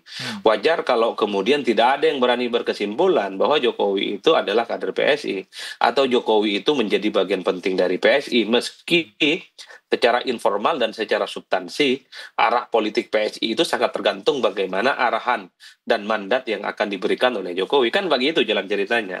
Nah yang kedua, kenapa pada akhirnya Jokowi itu ingin membesarkan PSI? Sederhana, karena memang sejak awal PSI adalah satu-satunya partai politik yang tegak lurus, memberikan pembelaan dan memberikan dukungan total kepada Pak Jokowi. Partai-partai yang lain yang dulu bersama dengan Jokowi itu kan bubar jalan. Dulu misalnya partai-partai seperti PKB, PAN, P3, apalagi PDIP, itu kan tidak pernah lagi bisa memberikan support yang cukup kuat kepada Pak Jokowi. Bahkan Golkar sekalipun yang dulu sangat dekat dengan Pak Jokowi, tidak pernah kelihatan pasang badan, memberikan dukungan secara total. Terutama ketika Jokowi itu dilanda begitu banyak kritik-kritik yang tajam dan cukup terbuka. Oleh karena itu, ketika Jokowi tak lagi jadi presiden, partai-partai pengusungnya dulu itu adalah bubar jalan. Nah, satu-satunya partai yang paling setia bersama dengan PSI, pasang badan, tegak lurus, memberikan pembelaan yang cukup signifikan adalah PSI. Itulah yang sepertinya membuat kenapa PSI itu at the end menjadi tempat bagi Jokowi untuk bagaimana menerjemahkan nilai-nilai politiknya. Saya kira di situ. Jadi bukan karena pesimisme Pak Jokowi untuk bisa tetap eksis di lingkaran yang lain, Mas Adi? Nah, mungkin juga di situ, karena kalaupun toh bergabung dengan partai-partai yang lain, belum tentu Pak Jokowi itu menjadi veto player yang bisa menentukan kemana partai politik itu akan berlabuh. Misalnya, sebut saja, misalnya kalau Pak Jokowi ke Golkar, apa iya Pak Jokowi akan menjadi the one and only, satu-satunya orang yang bisa mengarahkan kebijakan partai ini ke depan? Tentu itu agak rumit. Mengingat di Golkar ini begitu banyak elit-elit yang memiliki saham politik yang saya kira memang konflik dan kepentingan politiknya cukup beragam. Apalagi misalnya dulu Pak Jokowi sempat dikait-kaitkan dengan Gerindra. Kalau di Gerindra ya sorry itu saya juga harus kita katakan mataharinya masih ada Pak Prabowo Subianto. Begitupun dengan di partai yang lain. Oleh karena itu, ketimbang bergabung dengan partai lain yang sudah established dan tidak ada jaminan apapun bagi Pak Jokowi secara politik ya, maka satu-satunya yang paling mungkin adalah PSI.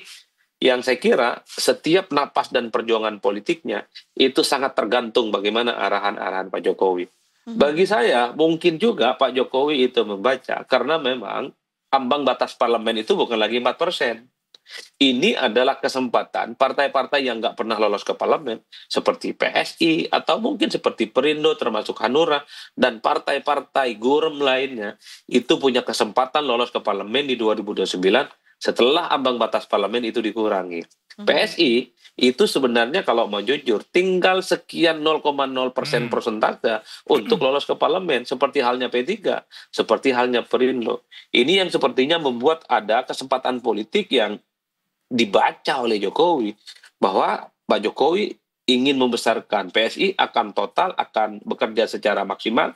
Itu adalah sebagai kesempatan karena memang ambang batas itu tidak sebesar yang terjadi pada pemilu-pemilu sebelumnya. Jadi hal-hal yang semacam ini yang sepertinya dimanfaatkan oleh Pak Jokowi. Bagaimana PSI kemudian diyakini akan menjadi partai yang besar di masa-masa yang akan datang. Mungkin Mas Adi bisa jawab satu kesimpulan untuk dari POV-nya Mas Adi gitu ya. Dari kegiatan ini, dari kejadian ini, apakah ini berarti Pak Jokowi membawa PSI mempunyai kapasitas baru begitu di lingkup politik nasional atau justru PSI yang membawa Jokowi bisa tetap eksis gitu di lingkaran politik nasional, Mas Adi? Mana yang lebih tepat?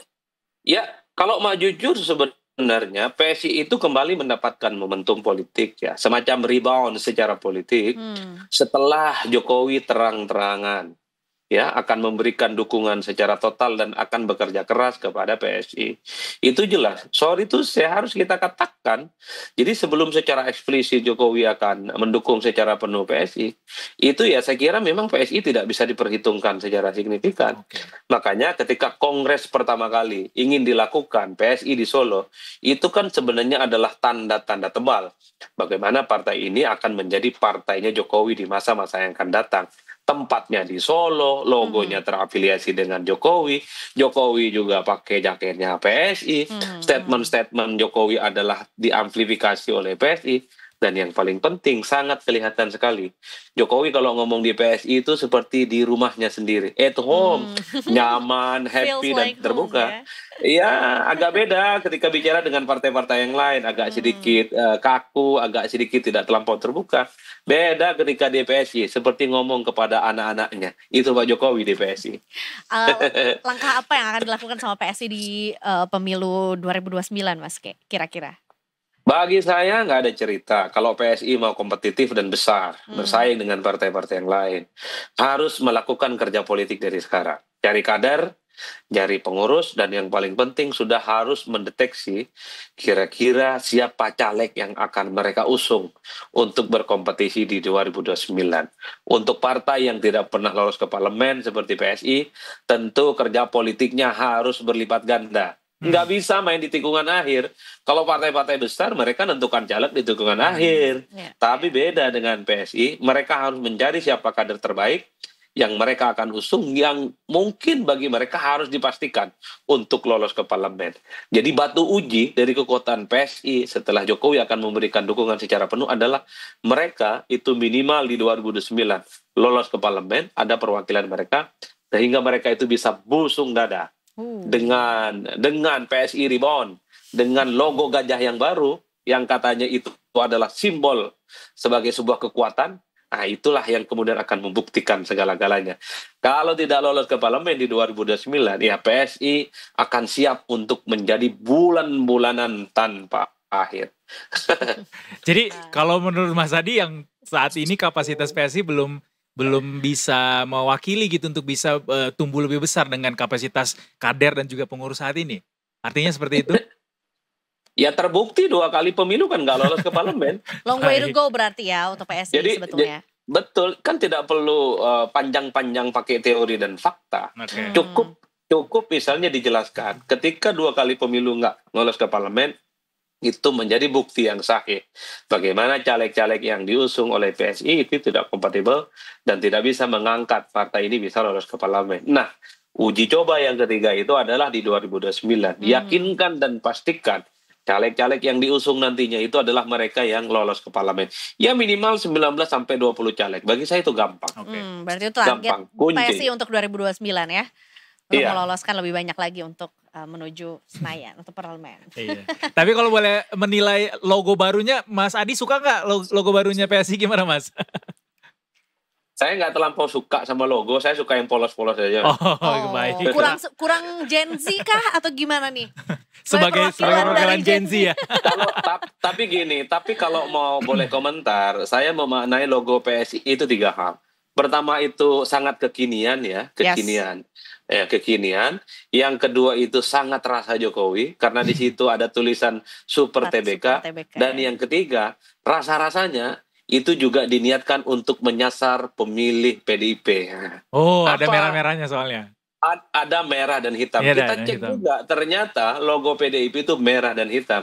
Saya kok menduga jangan-jangan logo dengan ada merah dan hitam ini sebagai ikhtiar bagaimana PSI juga meraih dukungan-dukungan partai ataupun basis konstituen yang selama ini dekat dengan PDIP, karena kita tahu pemilih PDIP dengan pemilih Jokowi itu kan sejak lama sudah beririsan satu sama yang lain. Tapi di belakang ada yang ngomong, Adi ini ngompor-ngomporin lagi nih antara Jokowi dan PDIP.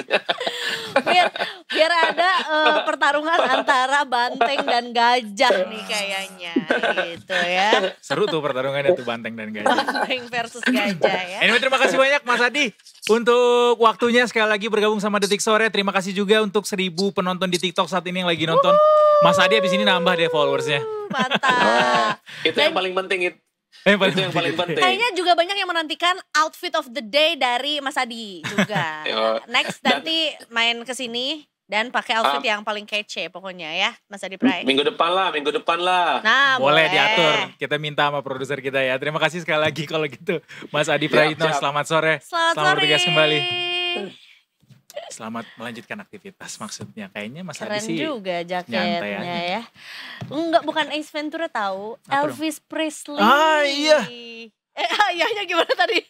Oh iya benar. My way to die. Enggak dong. Kalau My Way jadinya Frank Sinatra dong. Anyway, Detikers. By the way, 1000 penonton di TikTok. You guys are amazing. Hello. Keren. Pasti karena tadi aku opening Velocity ya. Tadi kan aku openingnya dung tak set. Enggak.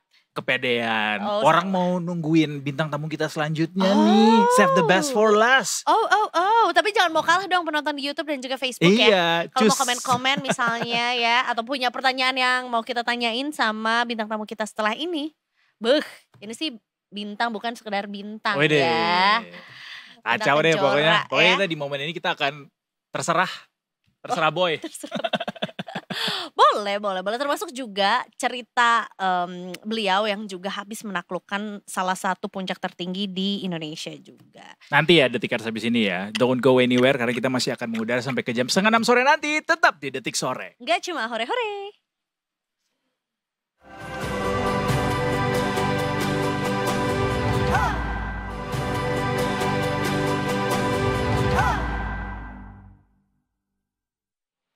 Welcome back to Detik Sore. Gak cuma hore-hore. Sebenarnya kita udah gak sabar untuk ngobrol dengan bintang tamu kita satu ini. Tapi tentunya ini juga gak kalah penting untuk diketahui sama Detikers. Terutama yang udah mau menjelang jam pulang kantor nih ya. Atau jangan-jangan udah pada pulang kantor nih jam segini. Enak banget.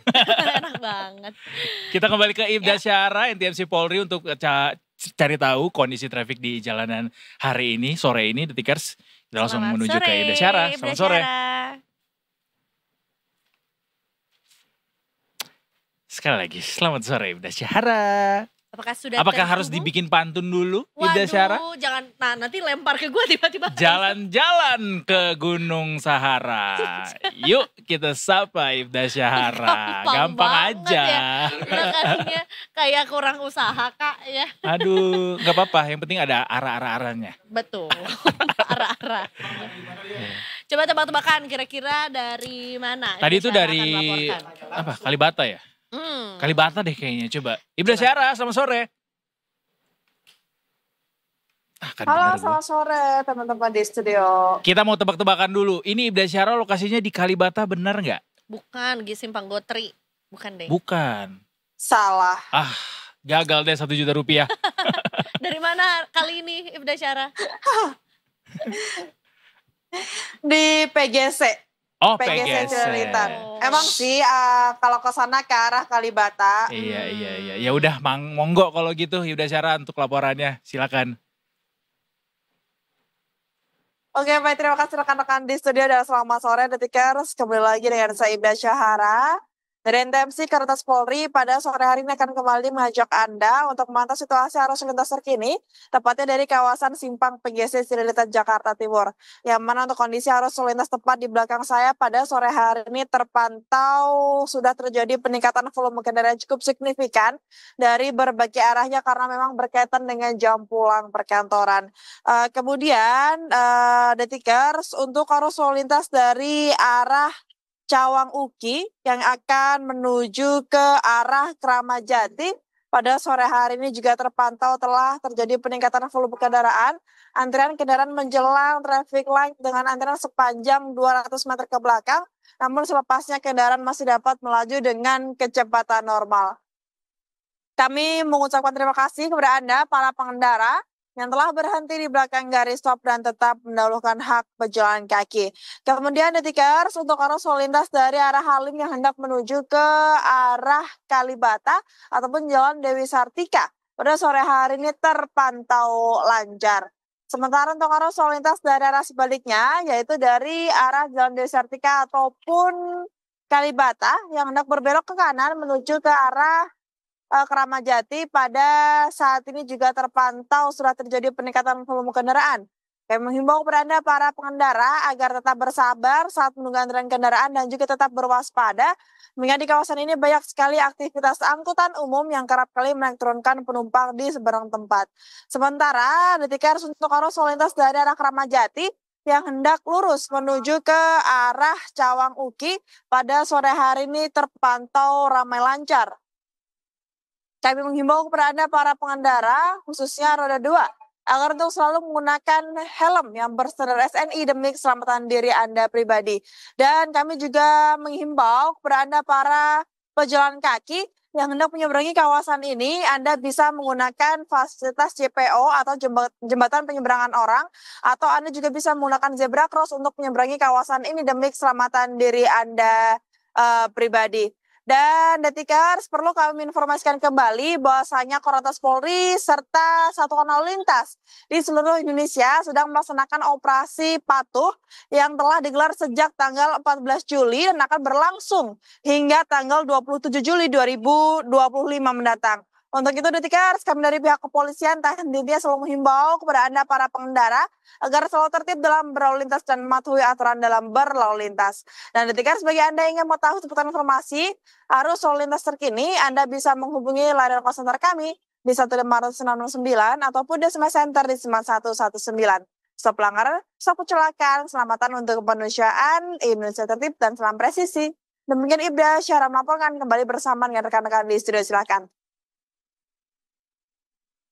Baik, terima kasih banyak Ibda Syahra atas laporannya sore hari ini. Dan sukses juga untuk operasi patuh yang juga sedang dilaksanakan oleh Polri ya di seluruh Indonesia. Siapa tuh? Siap untuk Terima patuh. kasih. Siap untuk patuh. Ya. Baik, terima kasih banyak dan sampai berjumpa di lain kesempatan dan selamat melaksanakan tugasnya kembali. Selamat sore dari Ibda Syahra yang ada di kawasan Selamat PGC. sore. Kita kembali ke studio Detikers. Tanpa perlu berlama-lama lagi, bintang tamunya udah sangat bersinar ada di tengah-tengah kita. Di sini ada Mbak Atik Sibi, the one and only. Halo. Halo Selamat Ido sore. dan Aisyah, selamat sore. Terima kasih banyak loh Mbak Atik Sibi Such sudah. an honor sudah mampir ke Detik Sore. Macet ya. gak? Oh justru aku ini sebuah apa ya, tersanjung lah. Masa? Sebuah kehormatan untuk aku kok masih mau ngundang aku. Ih, jangan kayaknya dong. Bener, Mbak Atik ini punya- tersanjungnya 1, 2, 3, 4, 5, apa 6? Jadi series juga ya. Karena tentunya juga ini ada aja Mbak Atik gebrakannya. Oh. Ya, ini bukan Detik Sore kalau nggak melihat dari sisi lain. Kalau misalnya Kak Edo gitu ya dan juga Detikers juga mengenal Mbak Atik ini sebagai seorang penyanyi yang hit sekali. Yoi.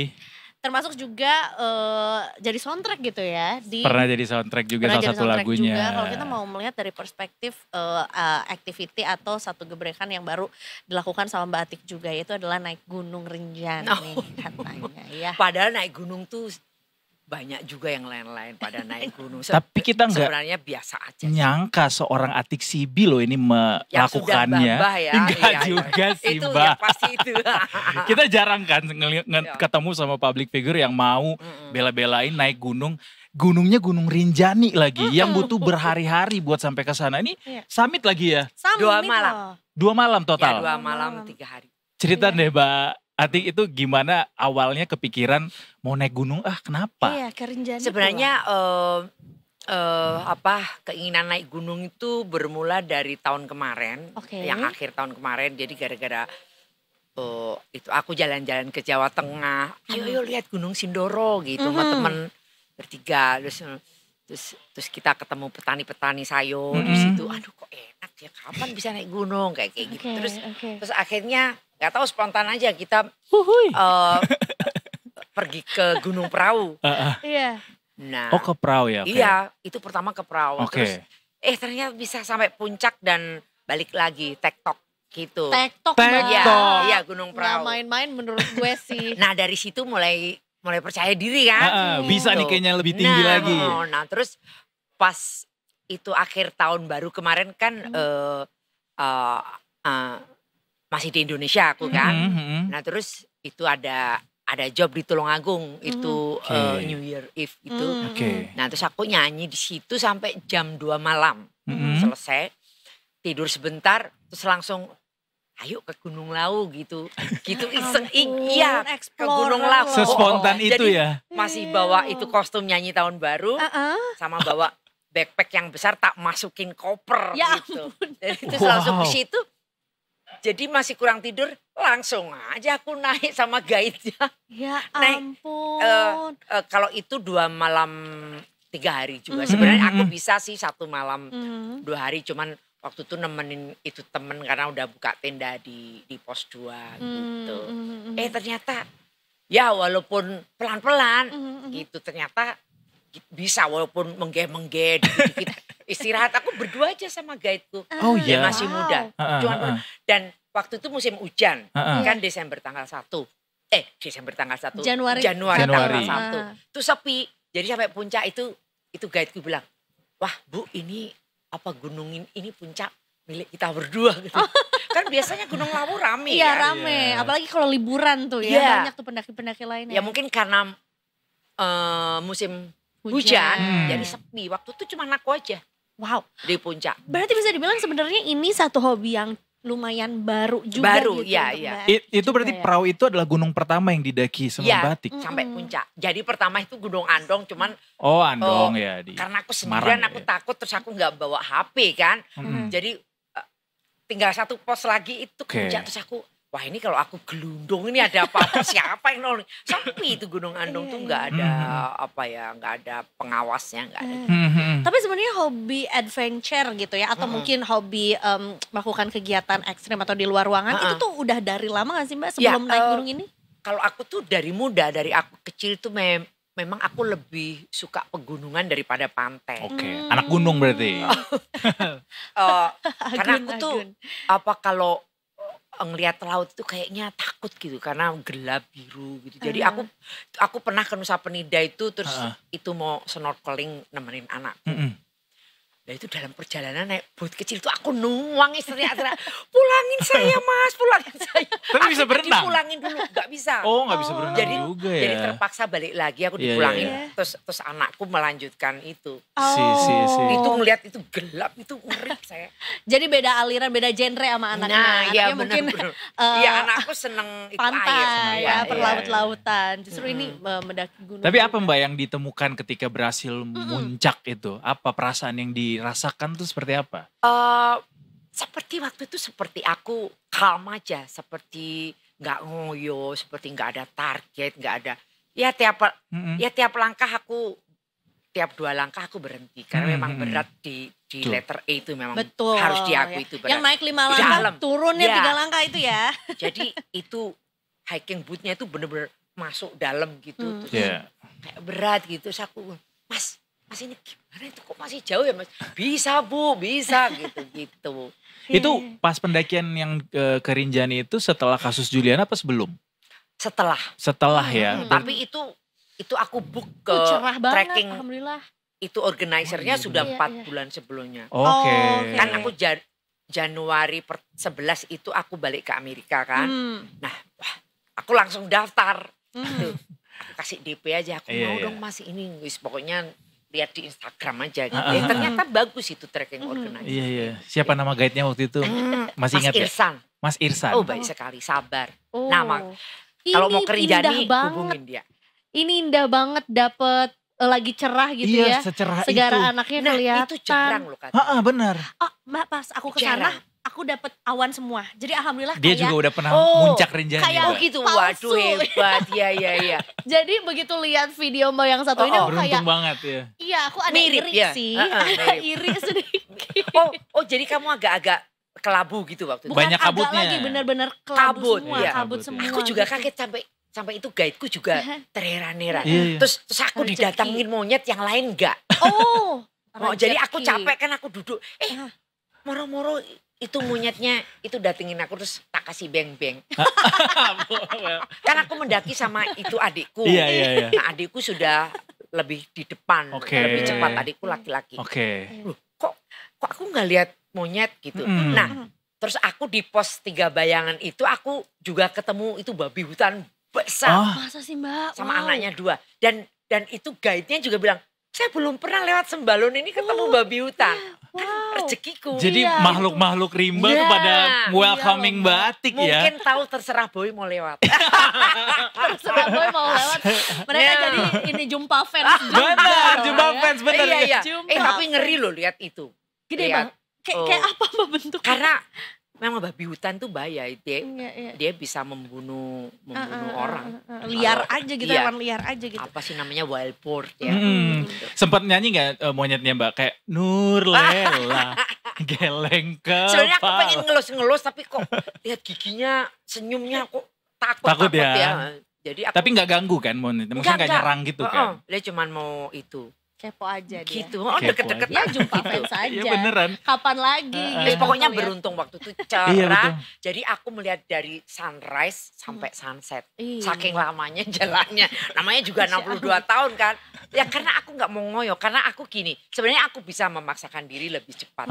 Tapi perhitunganku, kalau aku bisa naik gitu, aku harus bisa turun sendiri. Karena aku gak mau itu moro-moro ada tim SAR harus rescue aku gitu kan.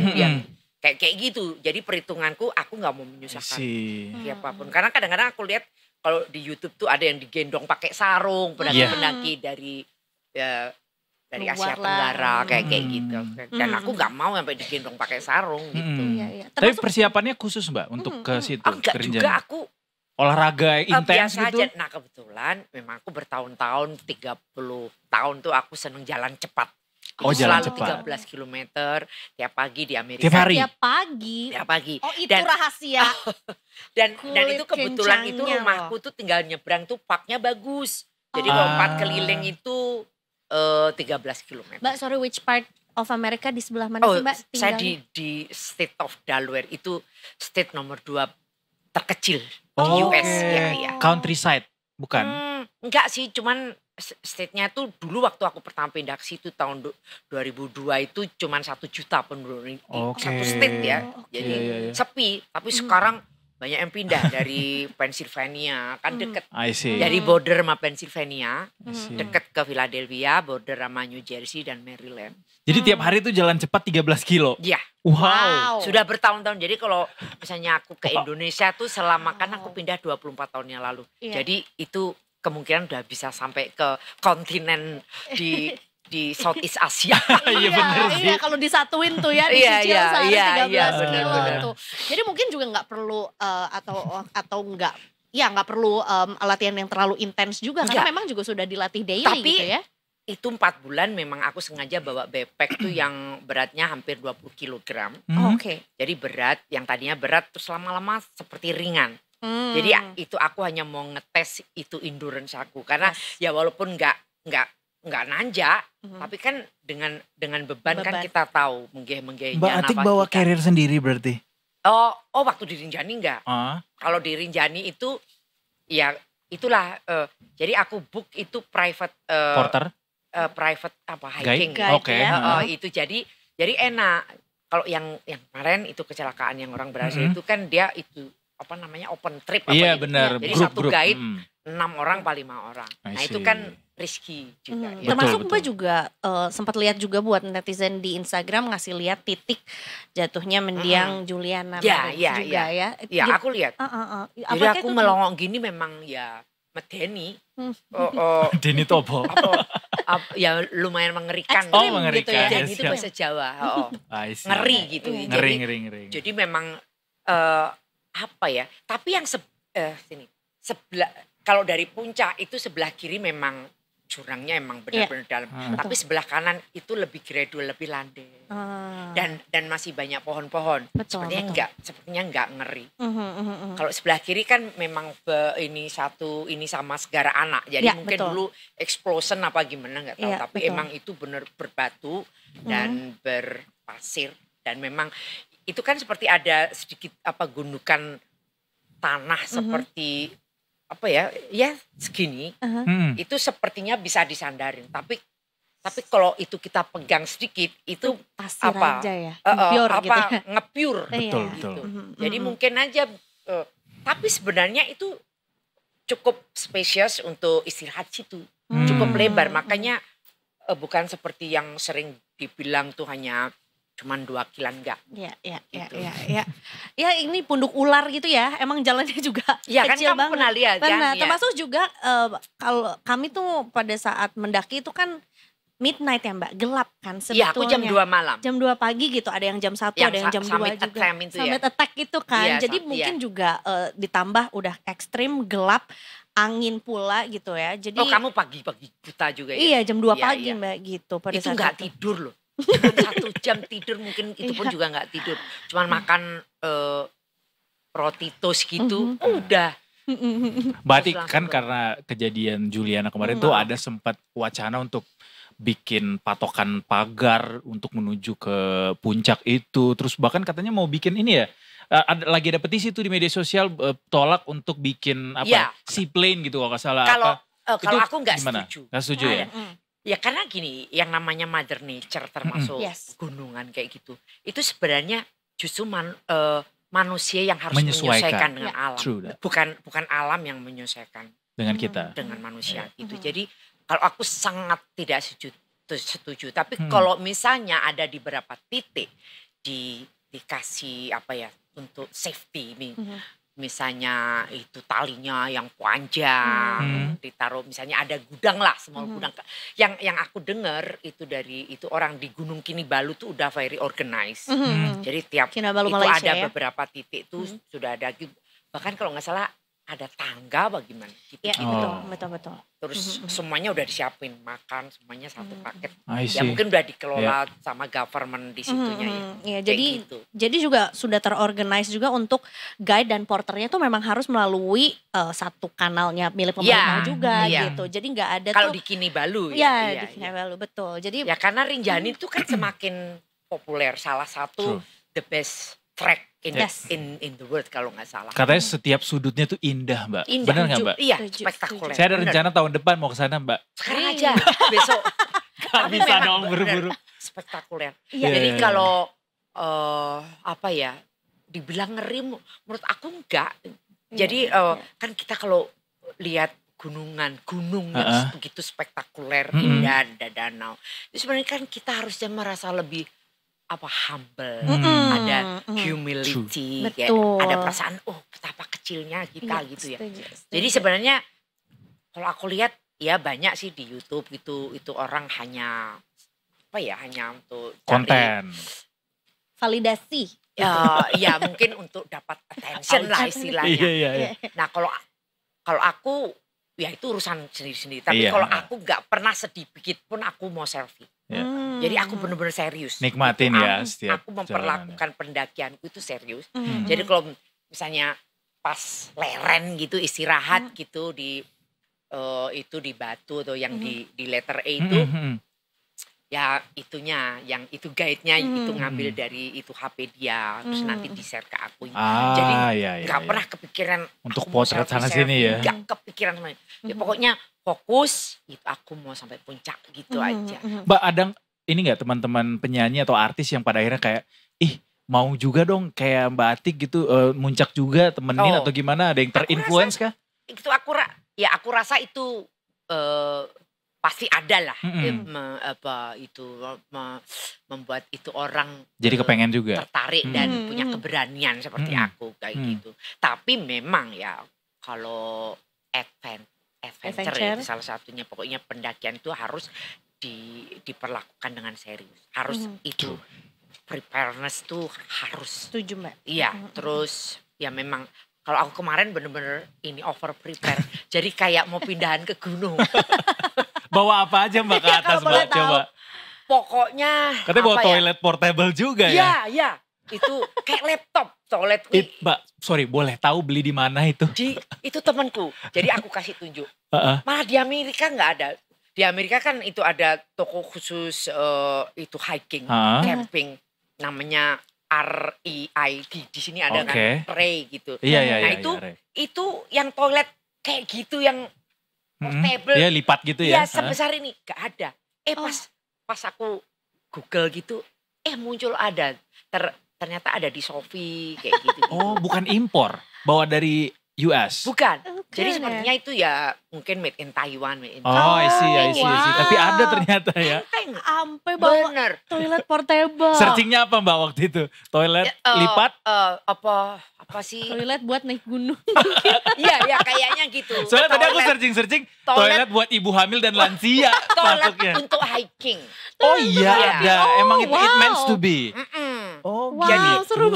Jadi macam-macam. Jadi kalau di Amerika, di sini pun juga begitu. Waktu pesan itu dilengkapi dengan waste bag itu. Jadi ya kayak kalau naruh di tempat sampah gitu. Betul. Tapi dia itu ada kayak gel gitu untuk supaya nggak bau. Tetap kering gitu ya. Setahu kalau di Amerika itu waste kita harus dibawa turun. Kalau ini kayak di Colorado itu itu juga harus dibawa. Ya kalau di sini ya mungkin bisa ditanam. It's funny ternyata ada kalau di search. Iya kan? Ada Mbak ternyata di e-commerce. Bagus. Walaupun macam-macam bentuknya. Enak. Saya juga berkali-kali nanya kayak kalau buang air besar gitu di gunung tuh pakai apa guys gitu. Aku juga heran. Tiap aku di ketinggian itu kayaknya mules gitu. Aku nggak tahu kenapa. Cukup sering mules. Itu pas waktu di letter aduh gimana ini perutku kembung gitu. Apakah gitu. karena anxiety melihat puncaknya atau? Ya mungkin mix ya. Bisa jadi Atau ya. excited gitu ya, sangat semangat, saking semangatnya Nervous. gitu. Tapi mungkin sepertinya itu ada pengaruh di Tinggian. high elevation ya. Iya, Biasanya iya. begitu. Bawa apa Sama lagi kayak- Mbak yang unik? Yang kayak ini iya sih kayaknya gue over prepare nih. Iya. Terus itu bawa itu balado kentang tak makan ada kan itu Benar. videonya di letter E. Di letter E Aku lagi makannya. Sampai nggak cuci tangan. Aku lupa bawa itu tisu basah. Terus pokoknya semua sampah sekecil apapun tak masukin ke Iya. backpack Iya. lagi karena apa? Harus dibawa turun Iya, lagi ke dibawa bawah. turun. Dicek apa, juga ya. Zero, Zero waste. ya gitu. Jadi ya tak puluh ini masih banyak pasir-pasir. Aku bodoh amat jorok terserap. Ya, Tetap yang nikmat penting, ya. Yang penting aku gak gemeteran kan gitu. Jadi Kentang cepet. balado. Jadi kentang balado terus itu abon ikan. Mau nasi juga gak? Nasi sego itu harus Sego kalau harus. orang mangan sego orang mangan rasanya. Gitu. Jadi udah gak berlaku tuh Bayang. makanan yang apa instan-instan. Wah pokoknya harus nikmat ya. Protein bar pada aku bawa dari Amerika ya. Gak berguna. Sego itu. Sego Kunci itu sego itu ya. Kuncinya Luar di biasa. nasi juga. Gitu. Ada kemana lagi Mbak bucket listnya setelah Rinjani yang begitu Oh sama indahnya? ini satu lagi yang saya bawa Apa itu kan sleeping bag itu harusnya ditinggal di base camp. Ya, kok terakhir ya. Di tempat tenda yang di Pelawangan 1 Iya. itu. Aku nginepin di Pelawangan 1. Nah itu sampai tak bawa. Just in case kalau aku Bawa ke atas. semaput di letter E kan aku gak tahu kondisiku kan. Iya, iya, betul. iya, Dan iya. gitu. Jadi tak bawa sleeping bag yang hangat itu. Ah. Tak bawa emergency Si sleeping bag. blanket, Ada iya. lagi yang dari kayak aluminium foil. Oh ya. iya, Emergency emergency blanket. blanket, Terus betul. blanket emergency tak bawa juga. Se-prepare itu Ada ya. 3. Betul. Just Tapi aku in setuju case kalau Mbak. aku terpaksa turu di letter E, aku nggak peduli. Kalau yang penting jangan digendong pakai Iya, sarung. iya, iya. Betul, Tidur betul. dulu kayak gitu. Tapi menurut aku itu yang mendingan over prepare gitu ya. Iya, iya, Let's say benar. misalnya Mbak amit-amit gitu ya terpisah dari guide-nya atau Nah. ada cuaca buruk tiba-tiba, Mbak yang akan paling duluan Nah. selamat bisa. Ya itu tidur di sego situ. tadi, sego balado kentang, terus ini orek tempe pakai teri. Aduh, jadi lapar Ya lagi itu sekarang. tadi. Jangan kan di Sama Rinjani itu Mbak abon di ikan. sini juga itu Oh. kita Sikat. Iya. Sikat. Jadi memang itu penting sekali. kunci, betul. Jujur. Ya pokoknya apapun yang itu yang nggak terbayang udah bawa aja nggak apa-apa seperti orang pindahan gitu. Karena yang aku dengar itu yang kecelakaan itu kan dia sepertinya sangat nggak prepare ya kalau nggak salah Ya, itu nggak dia bawa air dan dia nggak makanan. pernah naik gunung terus dia juga pakai sepatu yang bukan hiking boot karena itu hiking boot dengan leg gaiter itu penting. Betul. Iya kalau enggak kan kita terganggu dengan masuknya pasir-pasir itu kan. Kamu juga dulu pakai gaiter Pakai kan? gaiter, ya betul. Iya gitu. Betul. Jadi next kemana lagi nih Mbak, Iya, Mbak. Atik? Oh, nggak tahu yo. Kan Ada aku itu target orangnya atau plan? moody. waktu aku It depends. waktu aku di letter A itu terasa Jancuk ngapain sih aku di sini gitu. Jancuk ini kok golek sorong. Waduh. Oh, golek sorin kok kipi itu kok bisa cari ya aku ada di sengsara. sini ya gitu ya. Ngapain? Ya. Terus ada terbesit, aduh nggak mau naik lagi gitu. Tapi pas turun kepikiran kayak, aduh naik lagi kali mana ya. lagi ya gitu. Setelah di hotel ya di Lombok, aku bilang, aduh mana lagi ya gitu. Ditunggu Mbak. Ayo sama kamu yuk. Cari Mungkin lagi mau ke Merbabu mungkin atau mau ke Ya Merbabu belum. Kerinci? Iya. Ya, yang Semeru. kan Semeru. kalau Kerinci itu sedikit bedanya ya, cuman mungkin 50 meter. Oke. Tapi Mbak, kalau di Kerinci katanya kalau beruntung ketemu harimau. Tapi ini lah awake di pangan harimau piye. Maksudnya Tapi harimau lebih Sumatera. berat lagi Sebenarnya nggak ada medannya yang pernah katanya. ketemu harimau diganggu harimau ya. Eh, katanya. ada yang sempat lihat lewat tapi tidak diganggu. Oke, Atau oke. mungkin kalau yang diganggu ya nggak bisa cerita ya. Ya beruntung aja loh kalau pas Tidak piye dikunyah. ayo. Dimplok harimau. Atau mau ke Everest mungkin Mbak? Aduh enggak Enggak, gitu terlalu. bukan. Mbak, tapi bisa Mbak. Terlalu. Sampai Everest Base Camp atau Kalau Annapurna. suamiku itu pernah sampai di base camp. Ah. Suamiku itu memang pendaki ulung. Oh ternyata pengaruhnya dari sang sang suami. mungkin. tapi Kali. Aku nggak pernah itu hike sama dia karena Oke. dia selalu ayo nenek-nenek gitu dari atas, ayo nenek-nenek gitu. Aku kan tersinggung. Oh, gitu. ini pembuktian guys. Jadi aku itu bikin aku nggak semangat kan gitu. Oh dia itu kayak apa kelinci gitu loh, cepat. Ninja ya? Ninja. Dia tahun 94 sebelum jadi National Park itu suamiku di situ tanpa registrasi langsung naik aja.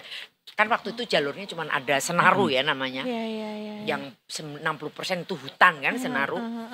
Kalau kamu lewat mana waktu itu? Sembalun juga? Aku Sembalun, turunnya baru Torean ya? Torean, betul. Kemarin itu rencanaku mau turun Torean, tapi begitu udah di puncak, aduh ngapain sih lama-lama gitu udah. Jadi nggak lewat Segara Anak dong Mbak?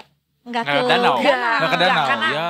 Padahal aku booknya 4 hari 3 malam dengan danau. Ada. Segara Anak terus Torean gitu kan. Tapi karena udah ya udahlah, aku pengen cepat ke tenda, minum, makan gitu. Ya nantilah. Next time aku pengen ngulang lagi sih dari Rinjani. Bareng Mbak? Ayo. boleh. Gitu. Terus apa lagi ya? Ya itu kalau suamiku tuh hampir semua gunung di Indonesia udah kecuali Gunung Papua. Di Papua. Oh Jayawijaya. Ya, itu belum. Ya. Waktu itu dia sempat mau karena dia kerja di Papua Nugini kan. Deket cuman gak tahu kenapa harus gak jadi. Dia Semeru udah. Oh Merapi yang belum karena ditutup terus. Gitu. Di US kan juga banyak tuh Mbak trek-trek hiking gitu Mbak Atik.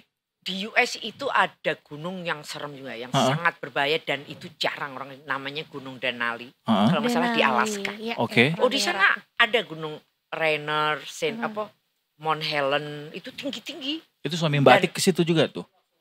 Yang satunya yang di Washington State ya udah. Terus dia naik gunung yang di Vancouver dekat Vancouver. Oh di dia Kanada. Udah gitu. Tapi dia di Colorado itu 4.000 lebih. Dia tektok. Wow. Dia tuh bener. Sakti juga. Dia amazing. Emang tak akui dia ininya memang dia fit orang. Fit banget. Padahal dia umurnya 65 tahun. Wow. Dia bisa tektok. Waktu dia di Nepal itu dia keliling sendiri kan di situ rata-rata gunung tertinggi di dunia kan ada di sekitar Nepal ya. Dia itu keliling dia nggak ke Mount Everest karena mahal sekali ya. Paling nggak katanya waktu itu aja harus minim $250.000 kayak gitu. Jadi ya dia di sekitar gunung-gunung yang di bawah Himalayan Everest, aja gitu ya. Himalayan range. Wow. Terus tidurnya di rumah-rumah penduduk gitu. Kalau suamiku tuh memang kemana-mana dia nggak pernah bawa tenda. Oh dia jadi memang gitu. Tektok ya? Tektok ya. Sakti Mandraguna ternyata. Kayak next time dia kita harus benar invite. ininya hebat dia daya tahan tubuhnya. Aku akui dia apa ya? Makannya apa Mbak? Amazing dia. Sego juga nggak? Sego juga kan? Tapi berarti ini motivasi buat kita ya gitu. Yang muda-muda ini. Minimal berarti ada olahraga yang memang dilakukan secara rutin juga. Walaupun jalan cepat gitu kalau dilakukan setiap hari dan seharinya 13 kilo ya. Iya. Seger ya paling enggak kita. Itu membantu. Jadi membantu endurance kita tuh tetap bagus kayak gitu. Jadi pokoknya naik gunung tuh ya harus serius. Mau tingginya 1.600, 4.000, 5.000 harus serius. Ya, karena kita kan gak pernah tahu. Ya, dan jangan selfie lah seperti yang di Gunung Muria nikmati aja ya. Selfie akhirnya cuma 50 meter mati kayak gitu. Jadi jangan untuk main-main. Betul. Mbak Atik ini mungkin Detikers ngelihat kayak ini beneran Atik Sibi nih yang dibawa ke sini nih. Untuk membuktikan itu boleh gak Mbak Atik satu bait aja nyanyi satu lagu paling hitsnya Mbak Atik? Apa ya? Maafkan deh, maafkan. Terserah boy. Boleh. Hanya mengingatkan. Jangan salah melangkah. Ya sudahlah boy.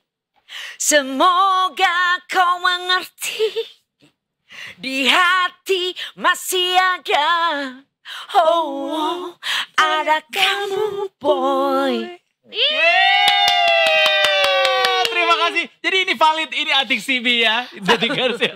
Sekarang ini sementara jadi ahli gunung kan. Ahli gunung. Ahli gunung. Kalau aku satu pertanyaan. Apa? Berapa banyak koleksi kacamata yang dimiliki sama Mbak? Kalau aku nggak banyak. Kalau sekarang ini mungkinnya 7 atau 8 gitu. Kalau dulu-dulu sih nggak tahu pada kemana. Gitu. Ya kalau dibagi-bagiin. Kalau dulu belinya kacamata yang yang dari mana gitu-gitu, yang di jalan mungkin. Ya kalau sekarang lebih selektif lah. Oh. Makanya disimpan terus, nggak boleh hilang. Gitu. Sekalian koleksi juga. Iya. Ya, untuk show terus juga. Aduh, terima kasih banyak. Aku juga terima kasih. Ayo naik gunung, ya. Ayo kita atur. lagi ya. Yang sekarang aku udah beli tenda sendiri soalnya. Oh gitu. Sangat ini ya, prepare ya. Nah. Ada apa yang bisa disampaikan ke kita? Tanggal 26 Juli ini, itu aku ada konser bersama Niki Astria. Jadi ini yang ketiga kali. Tahun lalu November di Sarbini sama Niki dan sepertinya sukses. Jadi banyak permintaan di beberapa kota. Tapi terus akhirnya kita putuskan di Surabaya November juga. Nah terus yang sekarang di Taman Mini Indonesia. Di TMI. Indah. Taman Mini 26 Juli. Jam 8 malam kalau nggak salah. Itu tiketnya masih dijual? Bisa dibeli? Sepertinya tinggal dikit kalau nggak salah. Tapi yang platinum sudah sold out. Nah terus ya gitu. Ya mudah-mudahan. It's gonna be fun. Yang saya tahu konser tiap ada Mbak Atik dan juga Mbak Niki Astria tuh selalu tidak cuma menghadirkan musiknya tapi juga guyonan-guyonan di dalamnya tuh yang bikin orang dirinya. Saya cocok sama Niki memang. Seperti ada chemistry. Padahal secara genre musik saling bersilangan ya. Ya sebenarnya ya saya pop rock juga ya, dia juga pop rock. Cuman dia memang suaranya jauh lebih hebat dari aku gitu. Mudah-mudahan nanti kita bisa undang Mbak Niki ya sebelum konsernya nanti. Boleh kesini dulu ya. Dia susah orangnya. Sibuk ya. Dia sepertinya cuman mau nyanyi pun katanya hanya boleh 1 tahun sekali. Gitu. Sama suaminya hanya dibolehin. Oke. Tapi kita gak apa-apa. Kalau aku bebas, mau di Indonesia setahun gak apa-apa. Dia malah seneng suamiku di Amerika. Gitu. Dia bisa naik gunung TikTok juga. Iya. Mbak Atik, kita punya satu permintaan lagi buat Mbak Atik sebelum kita closing segmen ini dan Detik Sore hari ini. Jadi kita punya tagline, Mbak. Kalau misalnya kita bilang Detik Sore, Mbak Atik boleh jawab dong dengan gak cuma hore-hore. Detik Sore terus aku jawab gak cuma hore-hore. Oke. Alright? Oke. Terima kasih Detikers semuanya sudah menyaksikan Detik Sore hari ini. Dari jam 3 tadi sampai ke jam 5:30 sore ini kita pamit dulu. Edward Rusmorahir pamit. Eiza Mafira juga pamit. Dan seluruh kru yang bertugas hari ini juga pamit. Kita ketemu lagi besok tentunya cuma di Detik Sore. Gak cuma hore-hore. Yeah. See you tomorrow. Hanya kamu, boy.